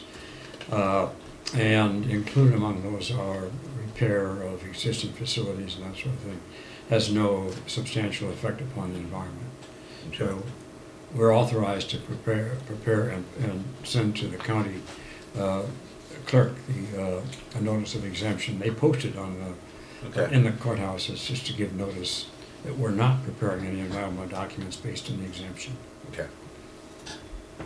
Okay. All in favor? Aye. Aye. Opposed? Motion carries 5-0.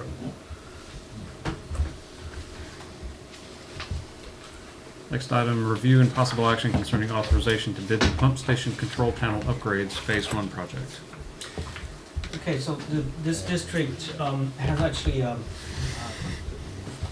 looks geographically fairly different from our neighboring agencies. That results in a really high number of pump stations.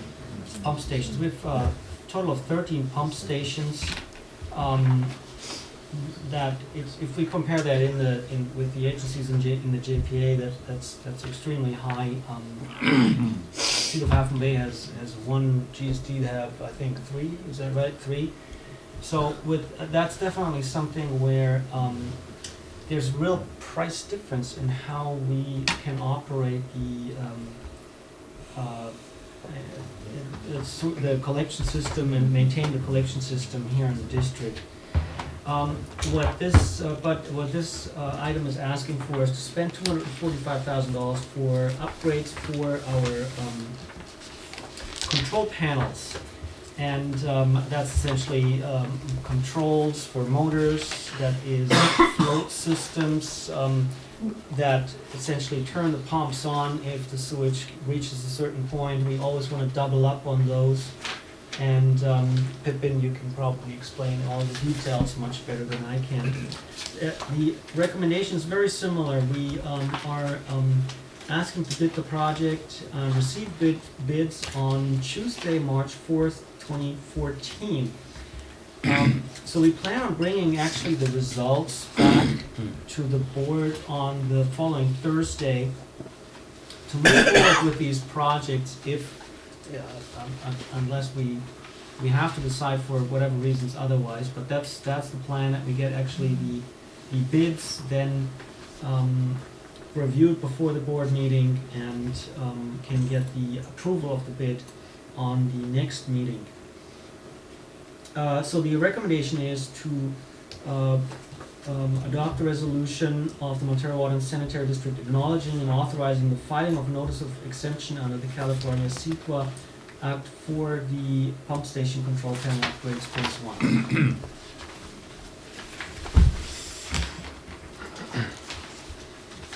Vipin, we want to go a little bit more into the details of the project. Sure. Members of the board, if I could hand out this sample plan for the controls. This is a project that is primarily targeted at reducing risk and increasing reliability of the district pump stations. In the last several years, both because of outages in other failures in other sanitary districts in Northern California that have resulted in spills, as well as just an improved or increased standard, tightening standard for redundancy and reliability. In an internal, you can call it an internal audit, if you will. A few years ago, we kind of went through the stations and looked at maintenance upgrades that have been done over the years and kind of the old, the designs of the station, and tried to identify areas in each of the pump stations where we could make improvements to increase reliability, make them more robust if there's power surges, make sure we have connections so generators could be installed, or in the recent past we've actually installed new portable or fixed mount generators. And so the project focuses on getting inside the control panels, adding redundant electrical circuits to make sure if the fairly high-tech computer, there's a programming logic unit called a PLC inside most of these pump stations that controls the level, communicates the signal out either to a dialer or to a radio. If something happens and that unit fails, it's a computer basically, we need something to be able to start the pumps and call an emergency saying, hey, we're crippled over here, come out and fix us. So we're increasing the reliability by adding additional floats to monitor high level, tying that into the alarm system, adding a relay circuit and power monitor circuits that will watch the PG&E power a little more closely. Found some of the older, what we call transfer switches that control the power from PG&E into the pump station. Some of them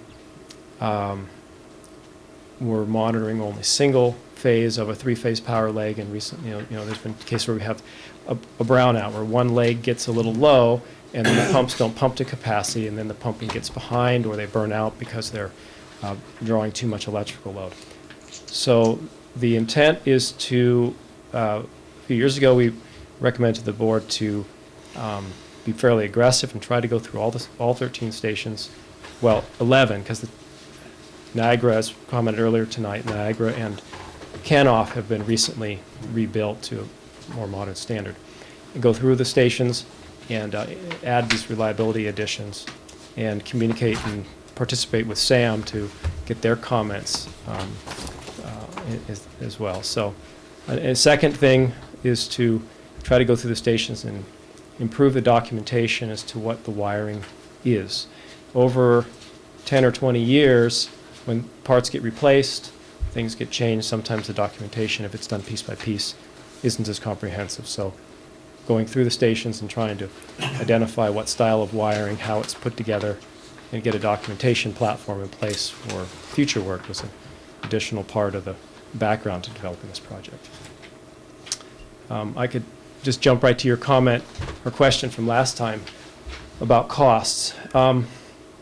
Sewer pump stations and water pump stations, in my opinion, are a fairly niche market, and they're completely the opposite of where electronics is today. Cell phones, iPads is where the buzz in electronics are. What that means on our side is there's less, from our perspective is it appears there's less qualified contractors and appears there's less qualified engineers and suppliers that are really focusing on what you might call large-scale electronics, pumps, 480 volts, 12 kV, this larger stuff. You go all the way to PG&E, there's a national infrastructure of power, so it's a pretty well-established community of in that, engineers and contractors in that big stuff and public utilities, but smaller agencies that have these types of stations, there's a bit of a gap there. And so what that gap means is that contractors typically are able to price their work sometimes higher than we like to see. Plus, we've also been trying to increase the standard of reliability, putting in stainless steel components that last longer along the coast side, and the price of stainless steel has been skyrocketing the last few years. So we actually made this decision, one of the smaller this pump station, the most significant change is at Seal Cove number 2. It's kind of been the last station to receive anything in terms of upgrades because there's a gravity bypass, so if it were to fail, the sewer can fill up a little bit and limp over to the next station. But it's due for a new control panel, and depending on the pricing, we're going to recommend pricing it without a stainless steel exterior housing and use the FRP or fiberglass housing. Oh, that's good. And that's what's there now. The community's used to it. We can paint it. And being it's not it has that, it's a smaller scale station. So I really hate to pay, I mean, it could be as much as $10,000 or $20,000 increase to put in stainless steel. And in discussion with staff, we decided to hold off on that station. It just didn't seem like an appropriate. I have to admit, I've looked at the stainless steel furnishings near the beach in Pacifica, and they rusted very quickly because they weren't quality stainless. Not all stainless is manufactured. There's different qualities of stainless, and there's different manufacturing tolerances. So that is something. And then if people don't like the way it looks, it's an expensive and difficult process to maintain paint on it because it tends to fall off. So we're going to try to. It's going to be a double enclosed housing, so there'll be a watertight exterior housing, and then there'll be a powder-coated steel interior housing. So we're hoping it'll still last a significant amount of time. That's what's there now. It's lasted 20. I have a question. Have we had any problems, SSOs or anything, with any of our pump stations? Or given we've had this extremely long dry period with some highly concentrated flows in the sewers, and now we've got some a fair amount of runoff. So have we had any problems in any of our pump stations due to this extreme dryness and then wet? Clemens, you can chime in if you've No. heard something. I'd say no, I don't think That so. would be today, for example. With the recent rain, you're asking if that. Or the other day when we had 1.25 inches in 24 hours. Right, so in the recent week, no, we Yeah. did not have any overflows, neither in the actual pipes in the collection system or in the pump stations. Okay, and so the pump stations have all done well. Yes. You should mention that. There was an incident on the SAM intertype pipeline that I don't know all the details of, but there was a repair made this week. I doubt that this is in relation to the recent rain. No, the analysis from the interim general manager at SAM is that the pipe leaked through corrosion at the very bottom of the pipe. Is this the one on Valley Wire? Yes. Yes. Oh. Yeah, so they replaced about 45 feet of pipe. And this is in the area where in the previous year or two, other sections of pipe have been replaced. All right. So even though this is in Montara, this is not part of our system, this is a SAM system. Right. But we'll be having discussions about that at the upcoming SAM meeting. Good, well, thank you. I like the idea of getting documentation on all of this stuff and getting it back up to spec in terms of having the documentation on all the wiring and everything else that needs to be done. I think it's a timely. Yeah, looking forward wise, so we're tackling 7 stations this year. So that'll leave, you have 11, so it would be 4 more either 4 more next year or 2 next and 2 the following for this level of work. How do you make sure you've got good engineers and good contractors who are doing this if you say they're hard to find? Well, we're subject to engineering contractors, we're subject to the public bid process. And so we're going to, that's where we try to ensure that the contractors that are eligible to bid have the appropriate qualifications to do the work. But it is legal for us to pick a higher cost contractor Absolutely who has better qualifications? Absolutely not. I think you can That's chime in on this. problematic. The general rule is that you award to the lowest qualified bidder. You can examine the qualifications, but as I said, it's problematic. You can't simply reject a bid because you've had a dispute with a particular contractor. However, if the contractor doesn't meet the licensing requirements, that's set out in the documents themselves. The insurance requirements and other aspects of the contract documents, then they just simply don't qualify. Right. And you cast that No, aside. but you have, but I think in these processes, I have a hunch you vet them. You Well, get we- reports from previous work, and if you find previous work unsatisfactory, then you can disqualify. The school districts do that. where Yeah, they've they have to actually be, they have to be proven to be not capable of doing that type of work. Right. And that's, you'd be careful about that. So, one thing we try to do is put in an experience qualification that is suitable to the type of work we're doing. So, for example, someone that's wired houses before, might not be, they might not be able to be qualified to do this specific work, but if they're licensed and they meet all the license But my criteria, point is, financial if criteria. you go back and review past work, and you find that equivocal past work has been unacceptable, and that is disqualifier as far as. That has to be proven by facts in the record. You have to give the opportunity to the contractor you propose to reject to have a hearing before the board and to make a finding, because the law protects their reputation is what it comes down to. So it has to be supported by facts and evidence that the... I get all that, but what I'm trying to say is that with due diligence and with the proper documentation and due process, getting back to Catherine's question, there are ways to weed out certain contractors that otherwise would not be proficient to do the job, and that's, I think, the intent of the question. I think what Pippin's getting at is that we're very careful about putting in the qualifications that are going to matter, being aware of the kind of people who might bid,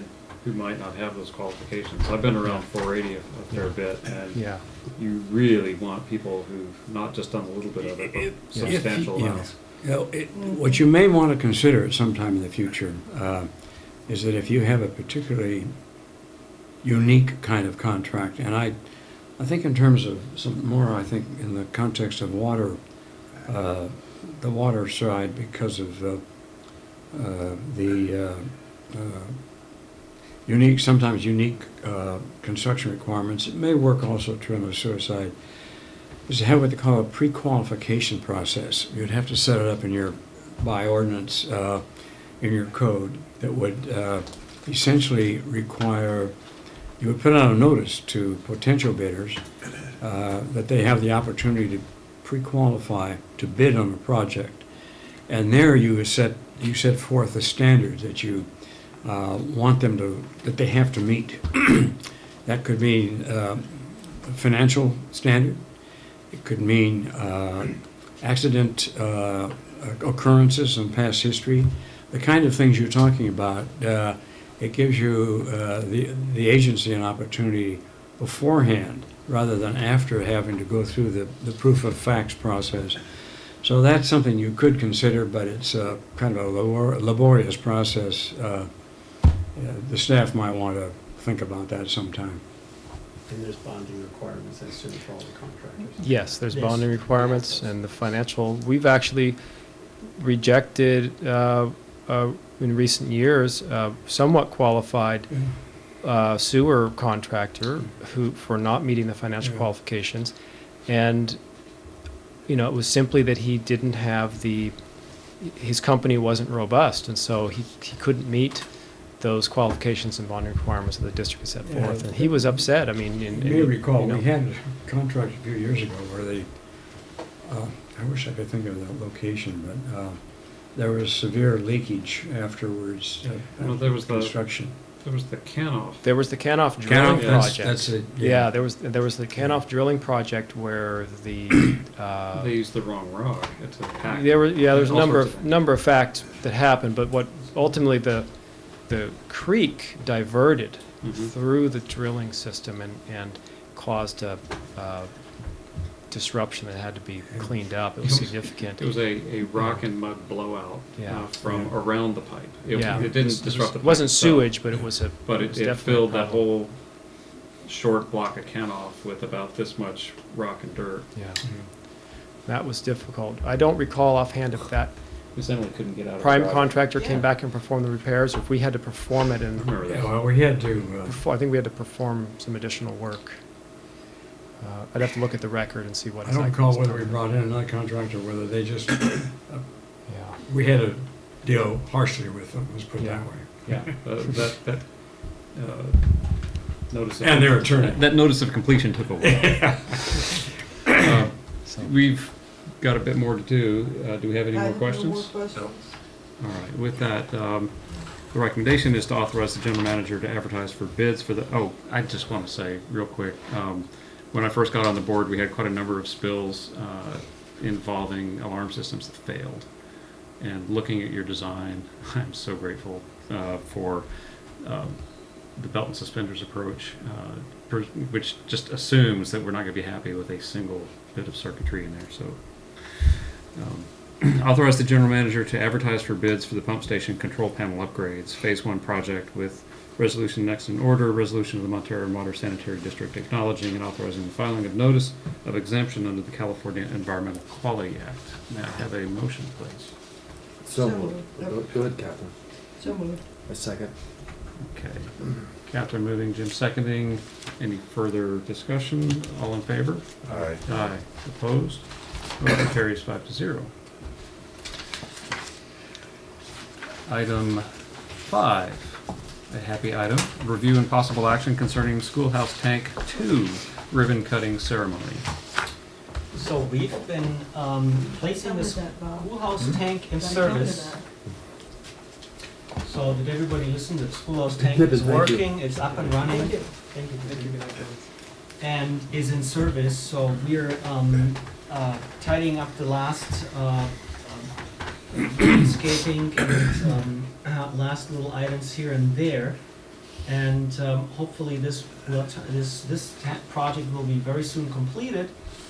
And on February 28th, we plan actually to hold a ribbon cutting ceremony for the schoolhouse tank. We're gonna send out invitations and a press release very soon and alert everyone to this this festivity. I'd like to mention that even though it was portrayed very negatively in the press, the sand ribbon cutting for the wet weather facility in the Burnham Strip about a year and a half ago was an extraordinarily successful project. Has already served us well, and one of the intangible benefits, which I want to call out as we anticipate another happy event, is that at that event we had representatives of just about every elected official at the county level and above, and we had representatives from both from their offices and from other agencies that are involved in grant approvals. It was a very effective outreach where we got to display the work that was done in record time, under budget, with the absolute minimum environmental impact in terms of visual impact, that we were actually able to tell the community and the people who joined in that day that the dirt they were sitting on was the end result of the visual impact. It was a great project, and we had a number of elected people and elected officials and their representatives tell us what an extraordinary project it was. And it was kind of eye-opening for them, I think, because they're so used to seeing things that take forever, go way over budget, and are big eyesores when they're done. And this was absolutely none of those, quite the opposite. This tank, the second one that we've put up on that site. It's a very good project. It gives us, as a small water agency, significantly greater flexibility in the operations and maintenance of our water system, much more than the uneducated, to the uneducated eye, it just looks like another tank, so you get to hold more water. But after having talked to Clemens about it a fair bit, we've come to learn that this is very important for being able to operate the system intelligently. And I think the happiest people to have the second tank are the crew and Clemens. So it's a happy moment, and I'm really looking forward to trying to attract more elected officials and their representatives, the press, and those from grant-approving agencies to come see what good work is done for so little money and so quickly, and with such ease of approval. I want to thank Clemens' staff and SRT Engineering for the work that they did. I agree, it's great. I plan to be there. Just a reminder. Make it on a Friday so you can. When did appreciate this that. go into service, full service?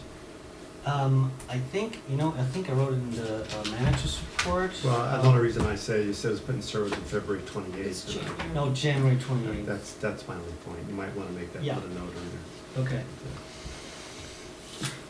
Okay, so that was for board information only. January 28th.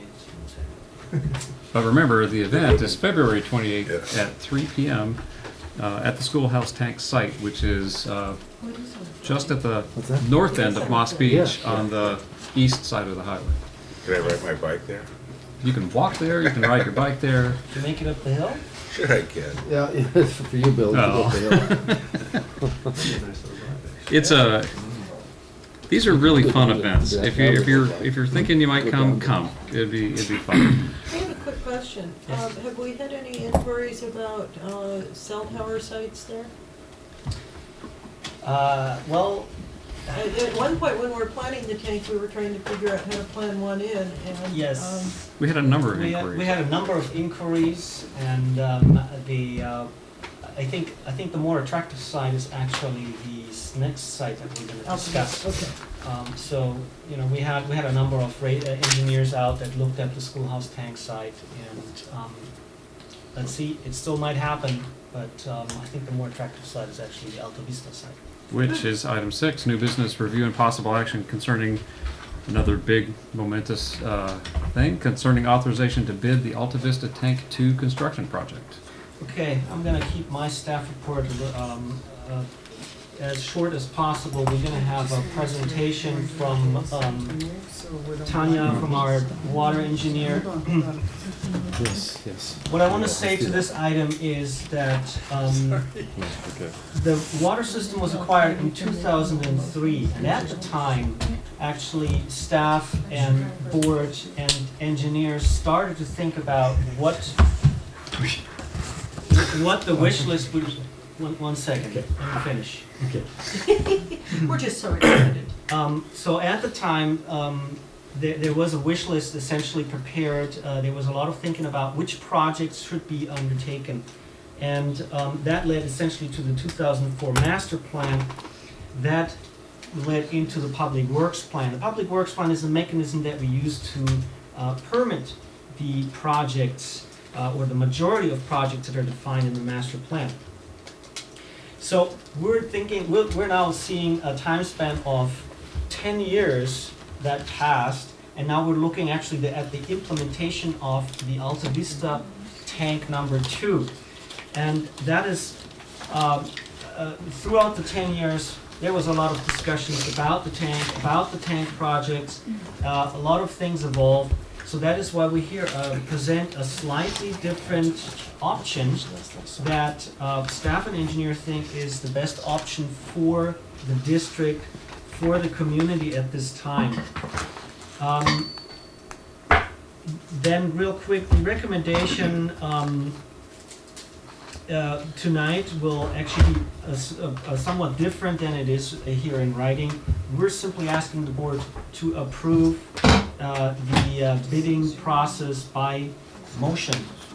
So all we're asking for is a motion to approve the the Alta Vista Tank Number 2 project for public bidding at this time. And now I think we can start working on setting this thing up. Dwight, if you want to get out or close your eyes We can before I speak over, or take. So I'm a little unclear what you're asking for. You're asking for us to just approve the bidding process and then return it back when you get the bids? Is that what you're asking for? Yes, at a later, so for all these projects, also the ones that you just approved on the sewer side, you will receive the bidding results at a following board meeting, and you will actually approve the contract with the lowest bidder. No, but I guess maybe you're going to talk about this in your presentation, but do you have an estimated bid amount that you're guessing will come in? Yes, and that's also in the presentation. It's around $2.9 million. so just to be clear, so you said we would be not adopting a resolution, but rather just making a motion? Yes. Okay. So how this differs from the others This- is it's the this difference differs- between a motion and a resolution. Well, and this differs also because this is now a public works plan project. Right, so this requires a notice of impending development, an NOID process that that essentially is a review by the Coastal Commission of this project, that what we're suggesting here, that this project is conformed with the public works plan. So this, essentially, the project was permitted, but we're still asking, we still need the Coastal Commission to confirm If I may, I the think project. that some confusion arises because the staff report refers to a resolution. A motion to advertise is what's going to be recommended. I will add, however, at the time the matter is brought back to the board for an award of bid, the resolution also will approve the plans and specifications. That's very important from a legal standpoint because it provides a certain amount of insulation against liability. There's a presumption of correctness or regularity for a public agency with respect to plans and specifications of a document that they've been prepared adequately, and that obviates or that avoids certain liabilities. So when you consider the matter for award of contract, the resolution will also include, or should include, a approval of plans and specifications. So does this sort of go back to the way of making sure that you have a qualified contractor? Are we talking about a similar sort of thing here? Yes. To a good extent, yes. Okay. The difference between the two, the sewer and the water in this case, Mm-hmm. is this project doesn't need a CEQA approval because the CEQA has already been done. And the CEQA, we have a CEQA plus the Coastal Commission is involved in this project is in it cleared environmentally. Well, and basically one is repaired and the other is new construction, so I'm just trying to get a clarification on Right. what we're doing. What Tanya was, to restate one thing, just to be real clear, the Coastal Commission in its action serves to satisfy the CEQA requirement. They are in effect, They're the functional equivalent. yes, thank you. So we went through a very long process with them, and one of the rewards of that is CEQA is already complete. I can't get out of the screen, so sorry, I'm gonna restart, I apologize. But I can start talking. Yeah. I think we have. As the general manager mentioned, that there's a set of drawings and specifications to, for you to review. But this project was conceived back in 2004 when there were 2004, 2005, the first district's water system master plan identified a deficiency in the storage capacity, and okay, sorry about that. And at that time, based on the very limited data that the district had available, because the district hasn't developed its own data, and the demand was different, everything was different in 2004. The storage deficit was identified at 1.1 million gallons. The package to address that deficit was to build an additional schoolhouse tank and to build a new 1 million gallon Alta Vista tank. What happened since then is the district has revisited its master plan, and the demands have gone down, which is why we were able to lift the moratorium due to conservation, due to significant improvements that the district has made to the water system and reduce the amount of leaks in containing water.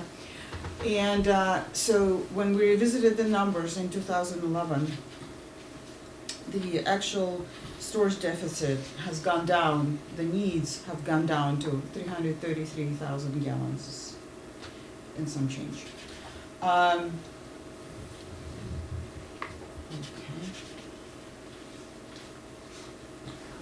So what originally was developed as a 1 million gallon tank project can now be reduced.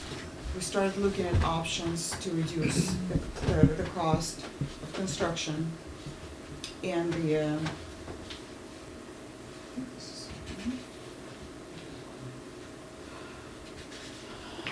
Why don't you just talk us through it, and you know, you can, I mean, this is relatively straightforward, isn't it, as far as where you're getting us to? It is, but I think it's important, I'm sorry, yes, I'll keep talking, but I think it's very important, The for you to project is see going what through we're some talking changes. about. I'm almost there, but I apologize, and I appreciate your patience.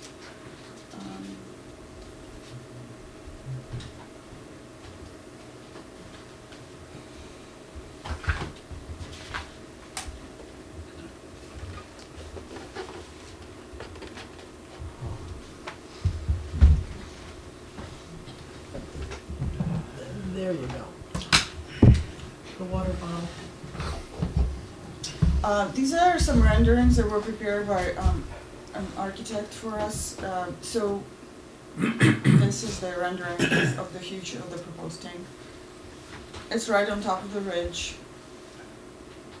We already talked about the storage deficit before and after. The Coastal Commission has approved the 1 million gallon tank in 2009. However, this deficit that we have now, which is much lower than 1 million gallons, and now that the schoolhouse tank has been built, doesn't warrant the 1 million gallon tank. So we started looking, even though if we had all the money in the world, it's more cost effective to build a 1 million gallon tank now. However, it presents all kinds of issues. First of all, it's a lot of money. Secondly, it's not, the 1 million gallons are not needed for another 20 years.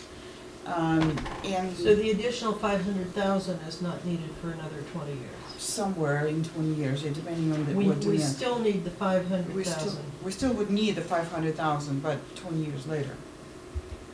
So, the general manager directed us to look at options. And the reason being, the engineer's opinion of the construction cost of a 1 million gallon tank came at 4.5 million with a high degree of uncertainty. The reason for that is there's sensitive species, the wood rat, the dusky-footed wood rat, and you'll see it on a couple of drawings how close they are to the tank. There are some significant trees that would need to be removed, and there's a slope stability that wasn't an issue. So staff directed us to reduce the construction cost and the risk to the district and find other alternatives. So we looked at several things. We looked at a different site on the Alta Vista site, but different location. The 1 million gallon tank was supposed to have been 80 feet in diameter. It's and it required a very large excavation. So the analysis results, we looked at also at the material of the tank construction and the size.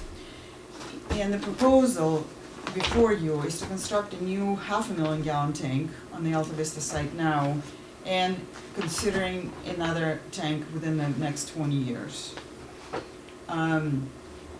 This could reduce the construction cost by over 1.5 million. It does provide you with sufficient storage to satisfy the near-term needs. Everything is by gravity, there's no need to pump anything. The gravity flow throughout the system, which is the most simple operation with the existing tank and this tank floating together. Let me ask real quickly, the 1 million gallon tank that we had planned, was that going to be gravity flow? No.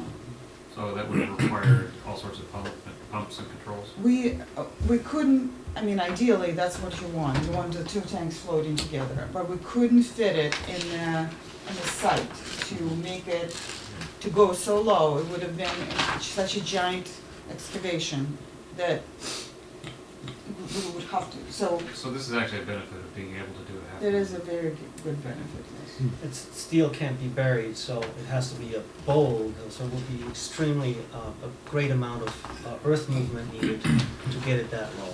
Now, the 1 million gallon tank was a steel tank or a concrete tank? Steel. Steel, And this is going to be a concrete tank? right. Okay.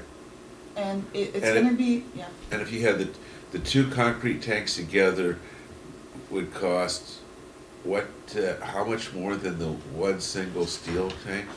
Is there any sense of that? Well, the construction cost for this tank is estimated at 2.9 million. Okay. If we build two tanks, it may not be double if you build it now. Is that what you're asking? No, I'm just trying to get a sense about how much more expensive it is to build two tanks than one. I think it's got to be tempered with the, maybe we can get into discussion Yeah, later, but I think it's got to be tempered with, I really appreciate the analysis that shows that our need is significantly, I mean, it's 1/3 of what our need, well, less than 1/3 of our need back when we started in 2004. 2004, the analysis was very detailed, and we realized, really, we got to have this. We shouldn't build more than we got to have. Right. If we can do this, we save money, and it gives us, I asked about the gravity flow because when I see that, the reason to call it out is obviously because the alternative is pumping. And that gives you operational costs, it gives you mechanical failure.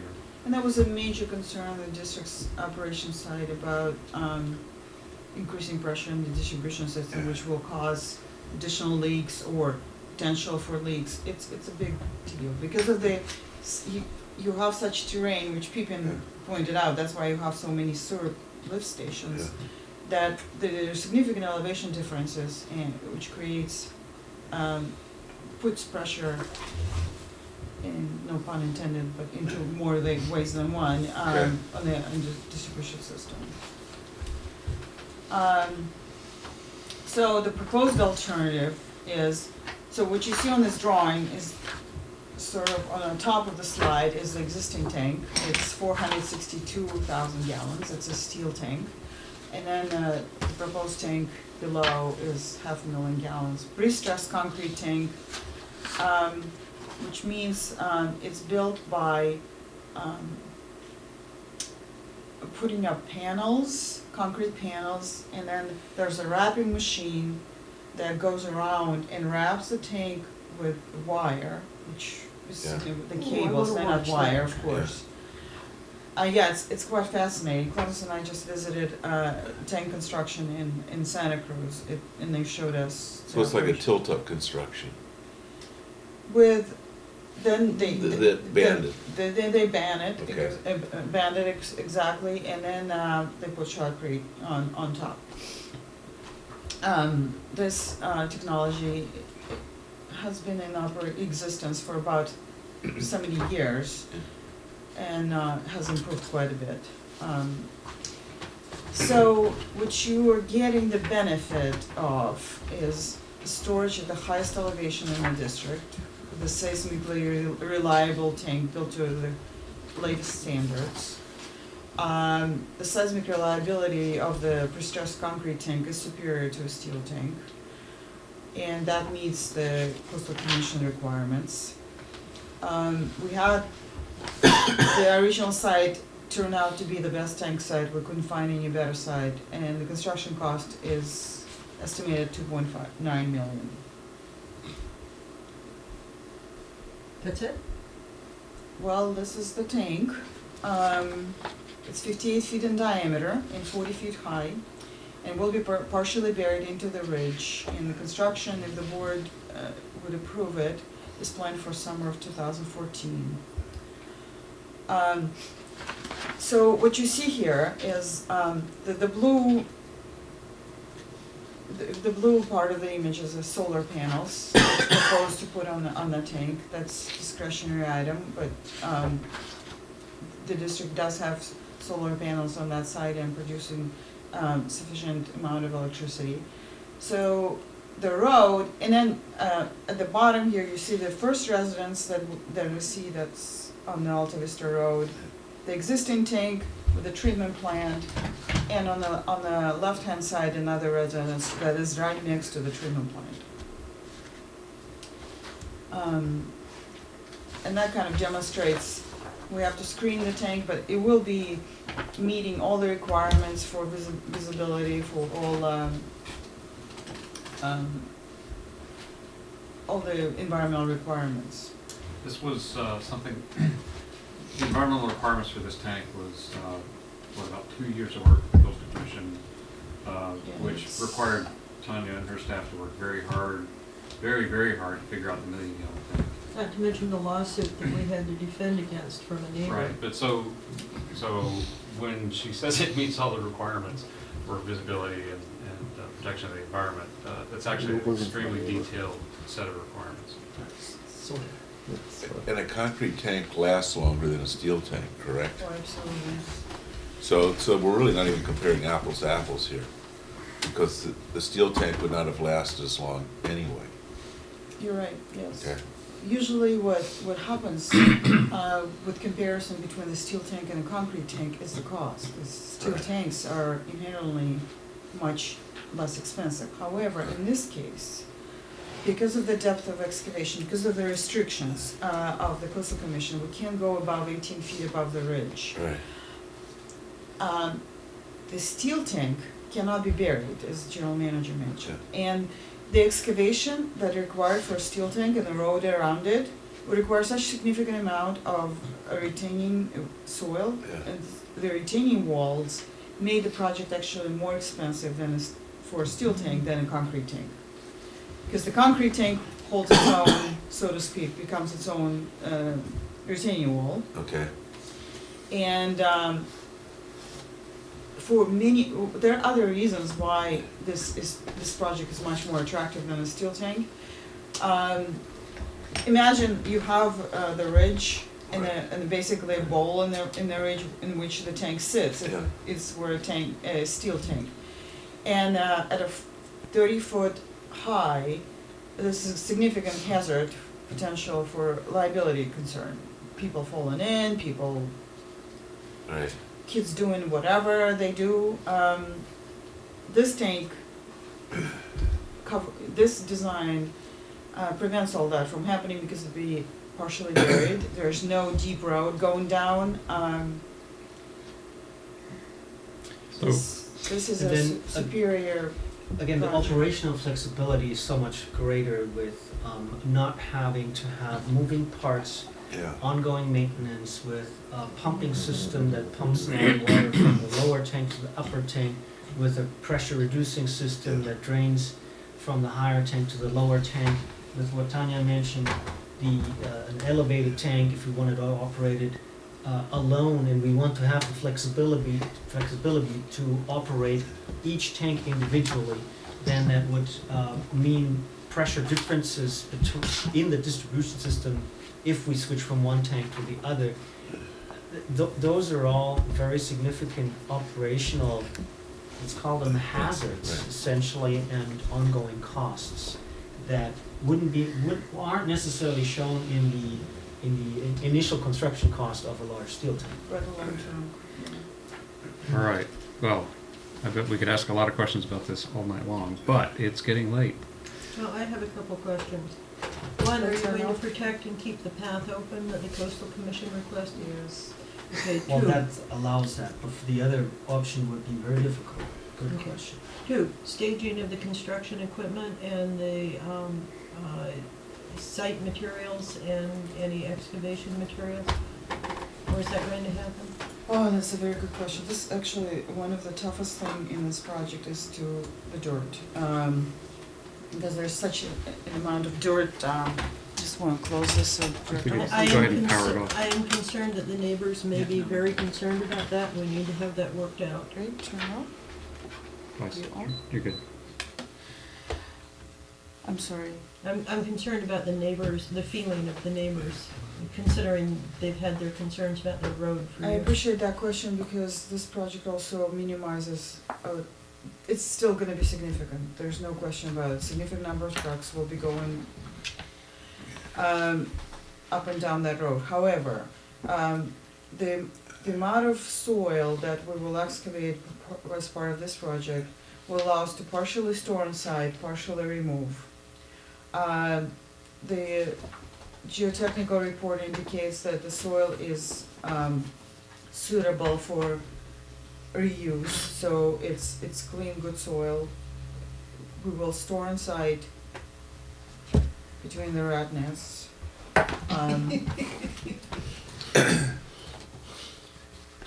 It is, the dusky-footed wood rat is a significant issue. If you look at the tank size and the drawings, and the protective area around each nest is about the size of that tank. It's a significant constraint. So to answer your question, this minimizes the amount of soil that will be removed. Okay. The other, one more question, and that is, a request is to videotape the road to make sure because it's a private road, I want to make sure we have not one videotape, but 2 or 3 videotapes, just to make sure that if we get sued by the neighbors in their effort to have us repave the road for them, and since we know the road goes on private property, and there's a lot of issues with that road, I want this district thoroughly protected. So Dave, if you could set that up. There are mitigation measures which we have to adhere to with respect to construction, which were approved during the CEQA process. So on the contract documents. Yeah. And if I may say, the road issue is, by the way, we have already plenty of videotapes of the road because we did that quite frequently in the past years. So we continued videotaping the road in certain distances. However, in the past 2 or 3 years, I had very good communication with the neighbor group up there, and essentially off the record have communicated with them about issues regarding the road. We will reach out to them as early as possible, as often as possible. In fact, they're very well aware that we're building the tank this summer, and are absolutely informed about the construction that is going to take place, not about the details that you have discussed tonight, but I've been talking with the neighbors up there probably every 2 months or so, and we I think have a very good cooperation going on. So I think we can videotape the road, and we can follow the procedures designed or written in the permit that we have to oblige anyways to, and maybe we find other ways of cooperating with the neighbors and actually satisfying our needs as well as theirs within this project. So I think If I could mention, direct your attention to page 320116-1. Tanya and Constance mentioned that the contract documents have specific requirements. This is just one set. The flexible paving rehabilitation. Prior to initiating construction activities, the district shall remediate areas of Alta Vista Road, such as filling the ruts, to ensure the safe passage of construction equipment. And as part of the road improvement, a drainage system shall be installed to address runoff and alterations in stormwater drainage, and so on. So I'm really glad to see these things in there. I urge you to keep a real close eye on the contractor, and if damage to the roadway occurs, remediate it as quickly as you can. I know from everything that we've been through, we're all aware of this, but And there will be significant outreach to the neighbors too, as part of the coastal commission requirements. We'll be putting posters, and they all will get their own package with plans and information and timing and who to call. Fabulous. so can I ask for a motion to authorize the general manager to advertise the Alta Vista Tank Number 2 project for public bidding and initiate the NOID process? Yeah, I'll make the motion. I'll second. Thank you. Any further discussion? All in favor? Aye. Aye. Opposed? Motion carries 5-0. Thank you all. This has been a long time coming. I'm looking forward to this. Item 7, review and possible action concerning, let me just mention, this is 7 of 12 in new business. We may want to make some adjustments here in a bit. Review and possible action concerning replacement of real-time water quality monitoring equipment for North Airport Water Treatment Plant. Okay, we originally had thought, this goes back again to the master plan, public works plan of a centralized water treatment plant for all 3 existing airport wells. We now know that this would not be feasible, and we're currently working on finding other solutions that address the water quality concerns at the airport. And what this, and Tanya might chime in here as well, but what this essentially meant for us as, we have an existing nitrate removal system at the North Airport well. We had planned to replace this equipment, of course, with the construction of the centralized treatment plant, and have been nursing this equipment along. It's been outdated. We now need to replace this unit, and as a first step, we rehabilitated the North Airport well. That actually increased the water quality immediately. That's not related to the nitrates, however. The nitrate unit needs to be essentially replaced so that we can take advantage of the well throughout the coming summer. And this quote is the quote from well, I have a hard time pronouncing anything with a CH in the back. Hawk. So Hawk, okay, all right. Think of it as WK. Well, it's just my brain doesn't work that way. It's but whatever the name is, this quote came back at around $42,000. Now, I'm currently still working with the state on actually reducing their requirements. They're requiring right now 2 probes, and that is what the quote is for.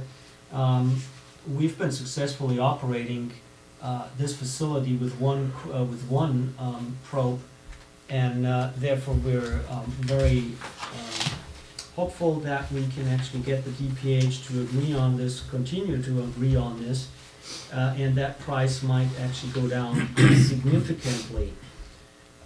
So, Tanya, did I forget anything? But essentially, we asked to authorize the general manager to execute the purchase agreement with Hack Company for the nitrate analyzer and controller for not to exceed amount of $42,000. Dave? Mr. President, I recommend in conjunction with making concerning this matter that if you propose to accept the recommendation, that it be based on that you waive bidding requirements on the finding that there was only a sole source from which to acquire the equipment. Okay, so there was no other source to get There's this. no other source. So you could bid it, but you still get one bid. And it would slow things down. Can I ask a really stupid question? Why is the freight on something that weighs about 20 pounds, $766? I mean, I'd fly to Denver and pick it up and bring it back myself for that price. Would you insure it? From where is it shipped? They live up there in Colorado, right? Yeah. Well, what I can tell you, this is some extremely sensitive equipment. This works on optic basis. Okay. I'm not quite sure if this is something to do with it. It may not be just shipping it, maybe the handling part for real this time. For creating it and stuff like that. Okay. And it might be shipping from Germany or something. The last Oh. unit came from To- Germany with only a German manual, which is Addition- not a problem here. It's Your additional. job is insured. Yeah, U.S. destinations are called out as extra. So Did you have to use Google Translate, huh? all right. Okay. So moved. With the waiving of the bidding requirement, with the waiving of finding. bidding with the Okay. finding of the waiving of the bidding All requirement. right. Catherine moves. Do we have a second? All right. Thank you, Brian. Any further questions? All in favor? Aye. All opposed? Motion carries 5-0. Oh, I think we should have Bill fly on that rate and see if we can beat it. It comes from Denver. I have a sister that lives there. Review, number 8, review and possible action concerning update of the district's emergency response and recovery plan. I have a recommendation on this one. Yes. My recommendation to the chair is that we postpone this. This is a relatively detailed document that you have spent quality time reviewing and putting together. And to be honest with you, I think this requires due diligence on our part to read and review it in some depth. And to be honest with you, I'm not prepared to, I just got it yesterday. It's absolutely fine if we move this item to a later agenda, but I want to mention that this is an existing document that all we did was update. So this emergency response and recovery plan was developed in 2011, I believe. We looked at that. And The only reason I'm bringing it to your attention, if you put a lot of work into this and you would like to have a complete conversation, Yes. I want to honor that work. If you feel it's more or less an update and you feel like that's what's required, then I'm happy to do it. But I just want to honor the efforts here, and that's why I'm bringing it That's to your perfectly attention. fine. I'd like to with me. chime in. Could we get change bars on this? Can we get change bars where the change is tracked? Yes, That might Red line? absolutely. help Red us. line version. Yep. Yes, absolutely. So let's defer that item to. We might want to do the same thing with the following item, then, Yeah, I'm which is thinking actually both. the Well, new we're, one. That's the before we policy do, we that have a member of the public who wants to comment on item 9. So I've got you. Yeah, So let me note that item 8 we're going to move to a subsequent agenda. Item 9, review and possible action concerning update of the district's emergency preparedness policy. We have a public Yeah, comment. but actually, I filled it out. I meant for number 8, not. Ah, okay. But they're both intertwined, but Join us at the microphone and make your comment. And I'm fine, because I just was glancing through this right now, but, and I'd like to get home, because I have to get up tomorrow morning for a Coastside Emergency Action Plan meeting. And one of the things I noticed in there, and it's one of my pet peeves that I bring up at all these, is while it's very detailed on recovering the water and sewer systems, which is obviously your primary thing to do, I didn't see a plan to handle the public needs while you're in transition from maybe a completely dysfunctional system to when you get it back online. So like, how would you deal with things like getting water to the public if the piping was all broken up for 2 or 3 weeks while you get the pipes back together again? And the ancillary, another thing that's needed for that is that has to be made public, so the public would know where to go. For instance, if you had to have a water truck, they would know that the water trucks would be at certain locations or what have you. So, and it's not just you. This is something I'm seeing with all the different plans, including the ones that Keep is doing down in Haverhill Bay. Thank you. All right. So There are a couple errors in this still that you're referring to the Half Moon Bay Fire Department and Point Montara, and to Chief John Ferreira and also Fire Marshal Clayton Jolly. They've retired, or at least I know one of them has. So Ferreira has gone. I think Jolly's there. Jolly's No, he's retired. not. Yeah. Retired.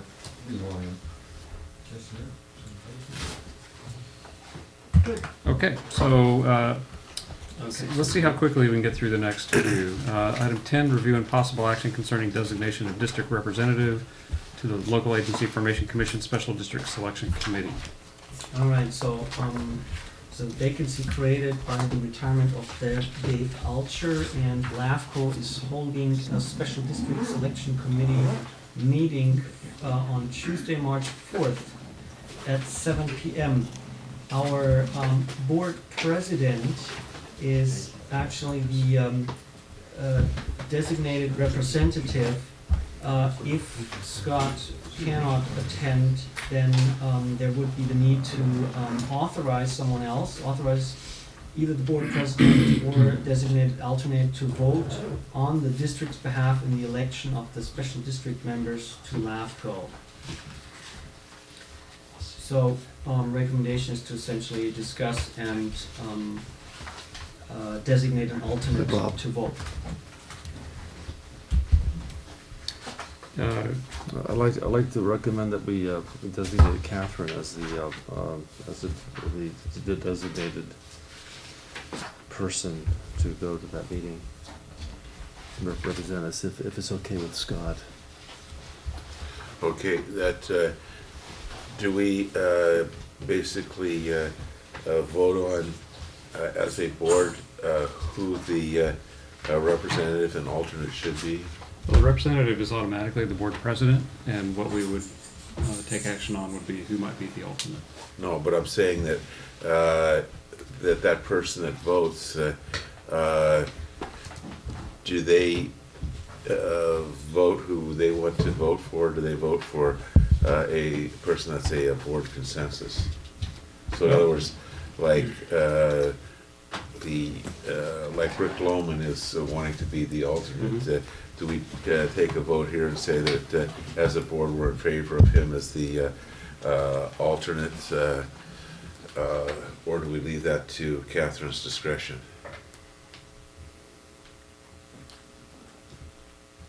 We can weigh in on this and offer direction to whoever goes, and that would be fine with me. I know that Rick is standing for it, and I've Joshua Cosgrove from NCCWD Right. wants to be the regular, and he's attended all of the meetings as the alternate. So he is, and there's nobody else running against him who has attended any LAFCO meetings.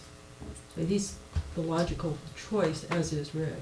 I think the concern is, and I think it sounds to me like we're all pretty well in consensus. It sounds like the history of this group is that you provide direction to any representative to any group. Certainly, yeah. And so it sounds to me like what Bill is bringing up is, Catherine, if you choose to go and accept the board chair to allow that, I mean, in fact, if you cannot go or whatever, if we're in agreement to who officers to vote on, then I think we're good to go. I would like to recommend that we choose, as Catherine recommended, that is Cosgrove and then Rick Lohman as alternate. Which Rick has spent a lot of time on that board as president, and he's done a good job, and he represents the coast side, and Cosgrove is in line, and to be on the LAFCO, so I'd recommend that we support that. Well, and Joshua's made accommodations in his work. He works at the Pacifica Calera sewer plant, and so, but he's still been able to attend all of the LAFCO meetings. He was the most supportive of the LAFCO members of Renata's Community Service District. And I do want to add, just parenthetically, that Bob, who just left, is one of the people who was largely instrumental in making sure that special districts had a seat at the LAFCO table. Up until about 15 years ago, there were no special district members on the LAFCO board. And Bob did a lot of made a lot of effort and took a lot of time from his personal life to make sure that we had seats on the board. But in any event, so I can attend. If we want, Scott, if you want to attend, that's fine, and then but if we do a letter saying I've been designated in case you can't, that's fine too. I think we should definitely be prepared for an alternate, regardless. I would very much like to attend this meeting, and I'm going to plan to, but if for some reason I can't, definitely want to make sure you're prepared to cast that vote.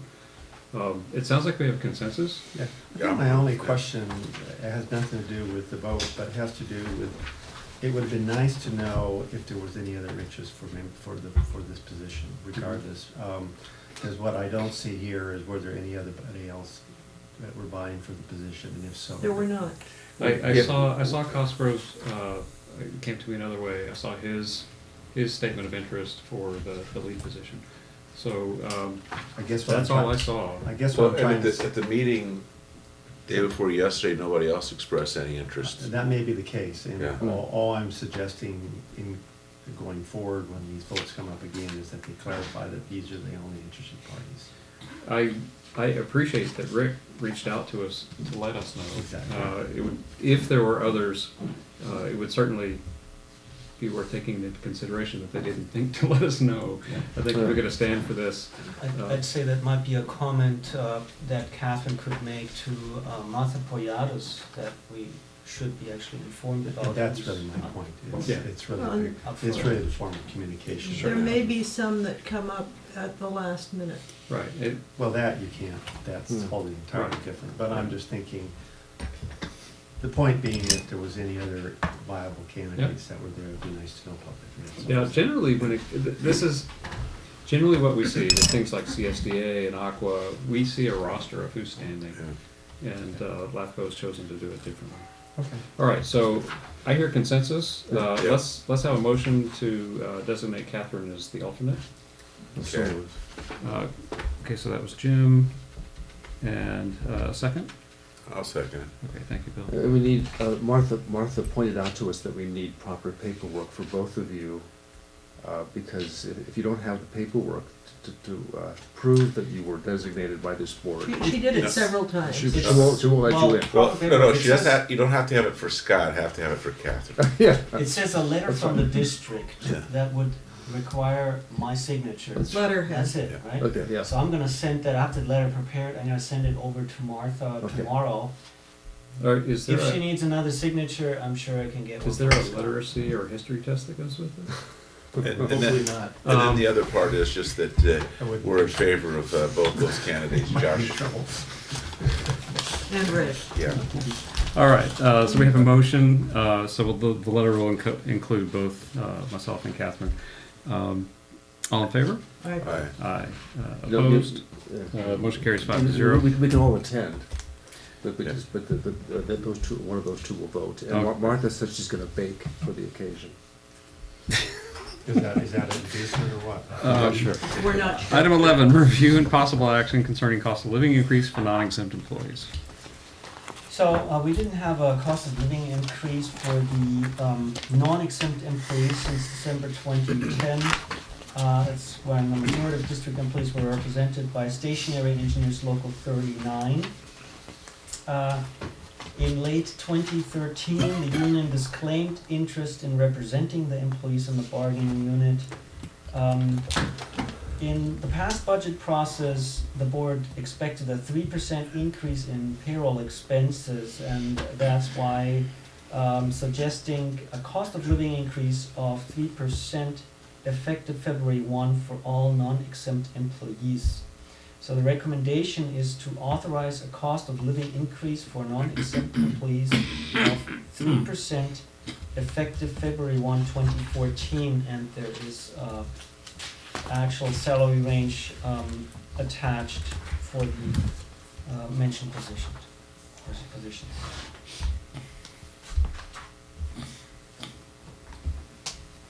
What is this going to cost?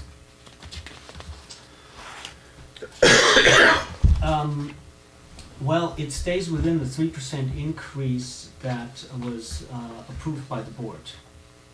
But that's what I. is it I going to looked at cost it, but us I don't know. $100,000 next year? Our No, labor you can is actually- $800,000. No, but so you can actually get an idea because you have, if you look at this, well, let's, if you look at this, for example, you see actually the base salary, let's say for a maintenance worker was 46,254, that's an annual number. for 2,080 worked hours. And that would now increase to 47,642. So that's, I'm doing the math here real quick. But is our maintenance worker at step 10? Well, if you look at what we have in the column down on the bottom of increase FY 1011, and you see the bolded numbers down that column, those are current. Is that correct? yes, increase fiscal year 1011, that's current. So to take, I'm adding those up. I'm multiplying by 0.03. That comes out to 8259.78. Okay. And when was the last time the employees had a raise? In 1011. Well, I think it's a no-brainer. I mean, the agency had a net of 700,000 last year. Well afforded, and I think given the process they've been under, I would strongly urge us to accept the manager's. No, it absolutely makes sense. We've got good crew and they've stuck with us. I'm just curious what the numbers we're talking about are. As Bob mentioned, we need to be able to document with facts. I appreciate you bringing this forward so we could do something right away, and pointing out that it was in the budget. We did anticipate some things that didn't transpire last year, and so this is good to be able to do. I have to recluse myself because my son Keith is a temporary employee from the vote. Okay. I so move. Thank you. I'll second. All right. All in favor? Aye. Aye. Opposed? Abstentions? Well, you're recusing. So that'll be a 4-0 vote with Jim recusing. So motion carries 4-0. Item 12, review and possible action concerning cancellation of the next regular scheduled meeting, February 20th, 2014. Suggestions to cancel the regular scheduled meeting on February 20th. I don't think you're. Well, I was going to ask. We did not. Let me. By the way, and I failed to do this earlier. I apologize, but let me report out from closed session that we had conference with legal counsel on existing litigation. There was another item agendized for the public employee evaluation, which we did not get to, and that item would then have to be postponed until March. Is that okay? That's okay, unless you suggest going in closed session again. We could go in closed session after the meeting, or if you wanted to. Let's go in briefly and see, because I would like to get to this if we can, and at least open the discussion on this. Okay, so let's go to reports. Oh, well, do we want to cancel the next meeting? I suggest that we do. Yeah, since we won't have a district manager here to bully. All right, so if that's the case, then the meeting will fail to convene for lack of quorum. Reports, Sewer Authority Mid-Coast Side. January 27th, on Monday, we had a meeting, and we had election of SAM officers. I was elected as the chair of the board.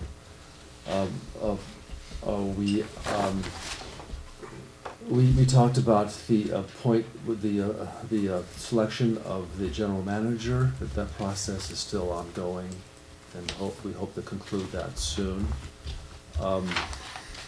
We conducted a public hearing on proposed non-domestic waste source control fee schedule, and we approved that schedule.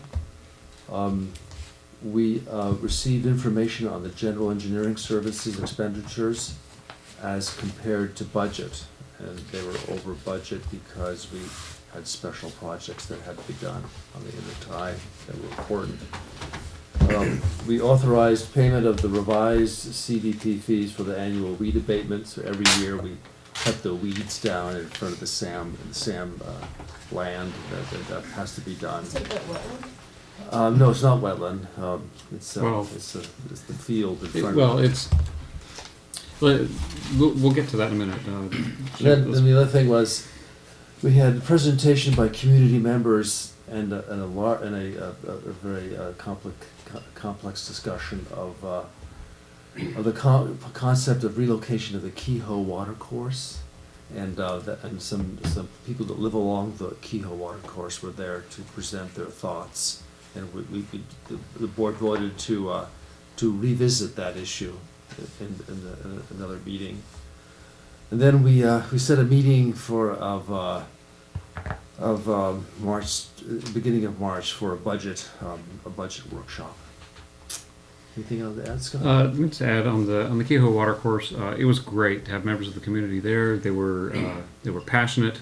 A lot of very good comments. The water flowing across that property and down that watercourse has been a source of great concern for them. There's been a lot of erosion that is encroaching on a lot of their properties. The city has had some difficulties with their cleaning activities, which have resulted in a legal settlement.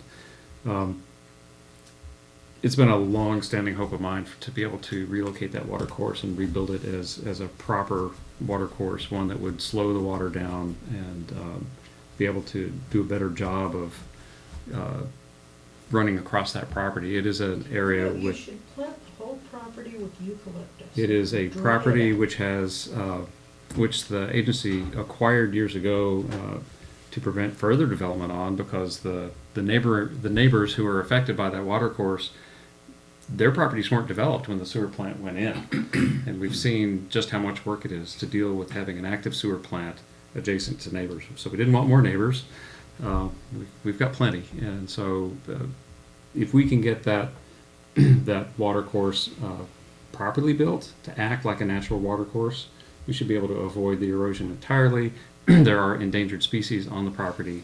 We've got a series of very good biological reports on that. So this would actually be a project that might be able to get funding from the Coastal Conservancy. I've talked with staff there, and it does seem like a real possibility. It's not going to be a simple project, but it would be outstanding to be able to do something to get something that's much more natural, more supportive of the species that are there, and get it away from the property owners who are very concerned for their property.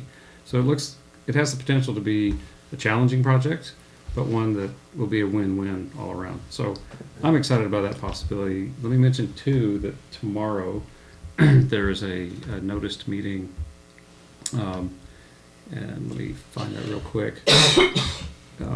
There's a special meeting that is going to be happening at the private dining room at 315 Main Street. The call to order will be at 12 noon. And then the board will go into closed session on the public employee appointment with a potential general manager, and then an adjournment. So it's an unusual thing, but it's part of the process of Isn't that posthumous? That is posthumous. You're welcome to come in and make some public comments ahead of time, and then step out and enjoy the fine offerings that Pasta Moon has, or stroll Main Street and find something else fun to do. But it is a meeting. We are having one tomorrow. I'm afraid I won't be able to be there, but the rest of the board looks like the rest of the board will be there. It's the continuation of a long process, and it's hopefully the culmination of that process. We're looking forward to a very good meeting, and I'm looking forward to hearing the results of that meeting. So that's what I had on Sam. All right. Midcoast Council, Midcoast Community Council. They Any takers? had a retreat last weekend. I think the part that's most relevant for this district is Supervisor Horsley was there. And there was a interesting discussion about the LAFCO committee. And that he had requested to be formed about consolidation. I suggested that perhaps if he had used, he said that he really hadn't meant consolidation, he just wanted us to be able to work together, us and GSD. Well, I'm down with that. I'm totally with him on that. And that's exactly what I told him, and I said we work together all the time. I happened to be sitting right next to Leonard in the audience there. I said we talk routinely. This is no surprise. And he said, oh, he just wanted to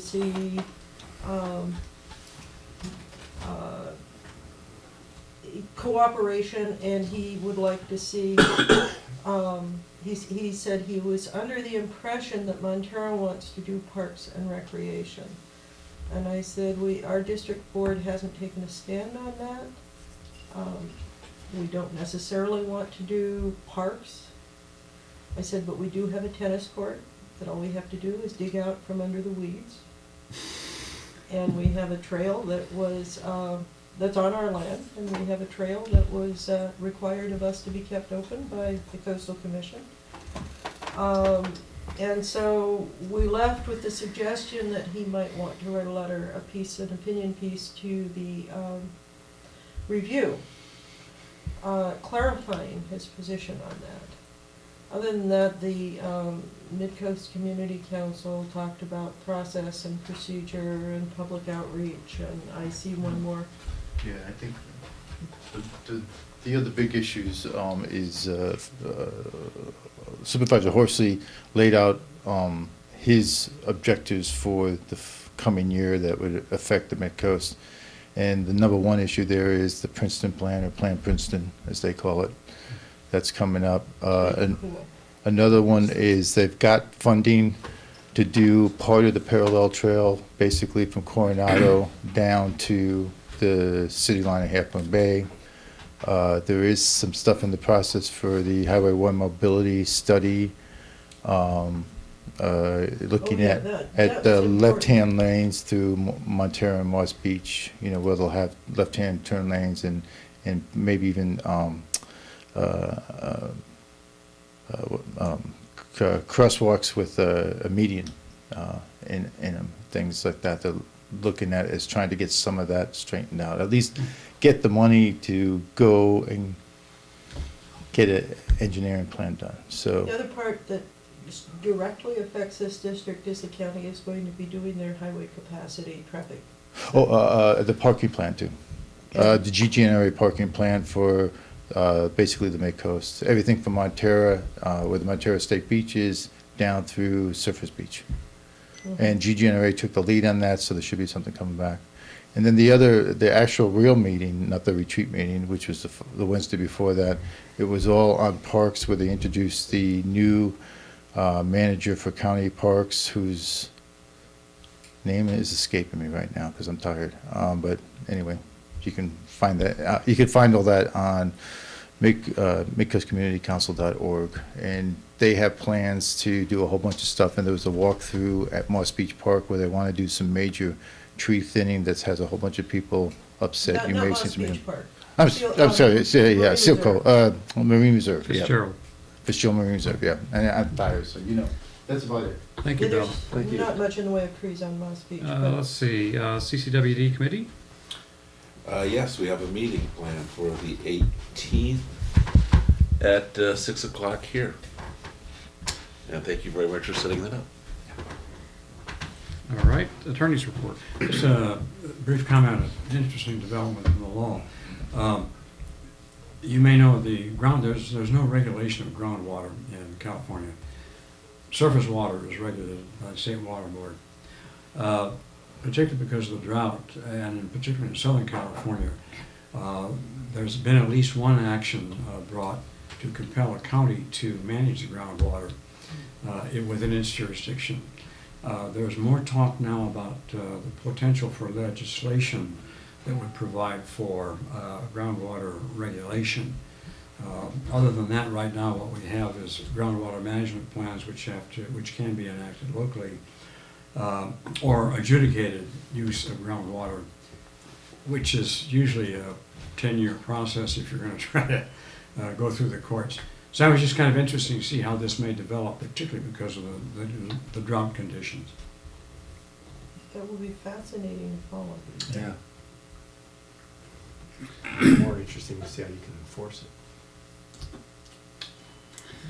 Okay, director's reports. Anyone? Okay, thank you. General manager's report. Okay, with that, we will recess into closed session. And thank you for being here.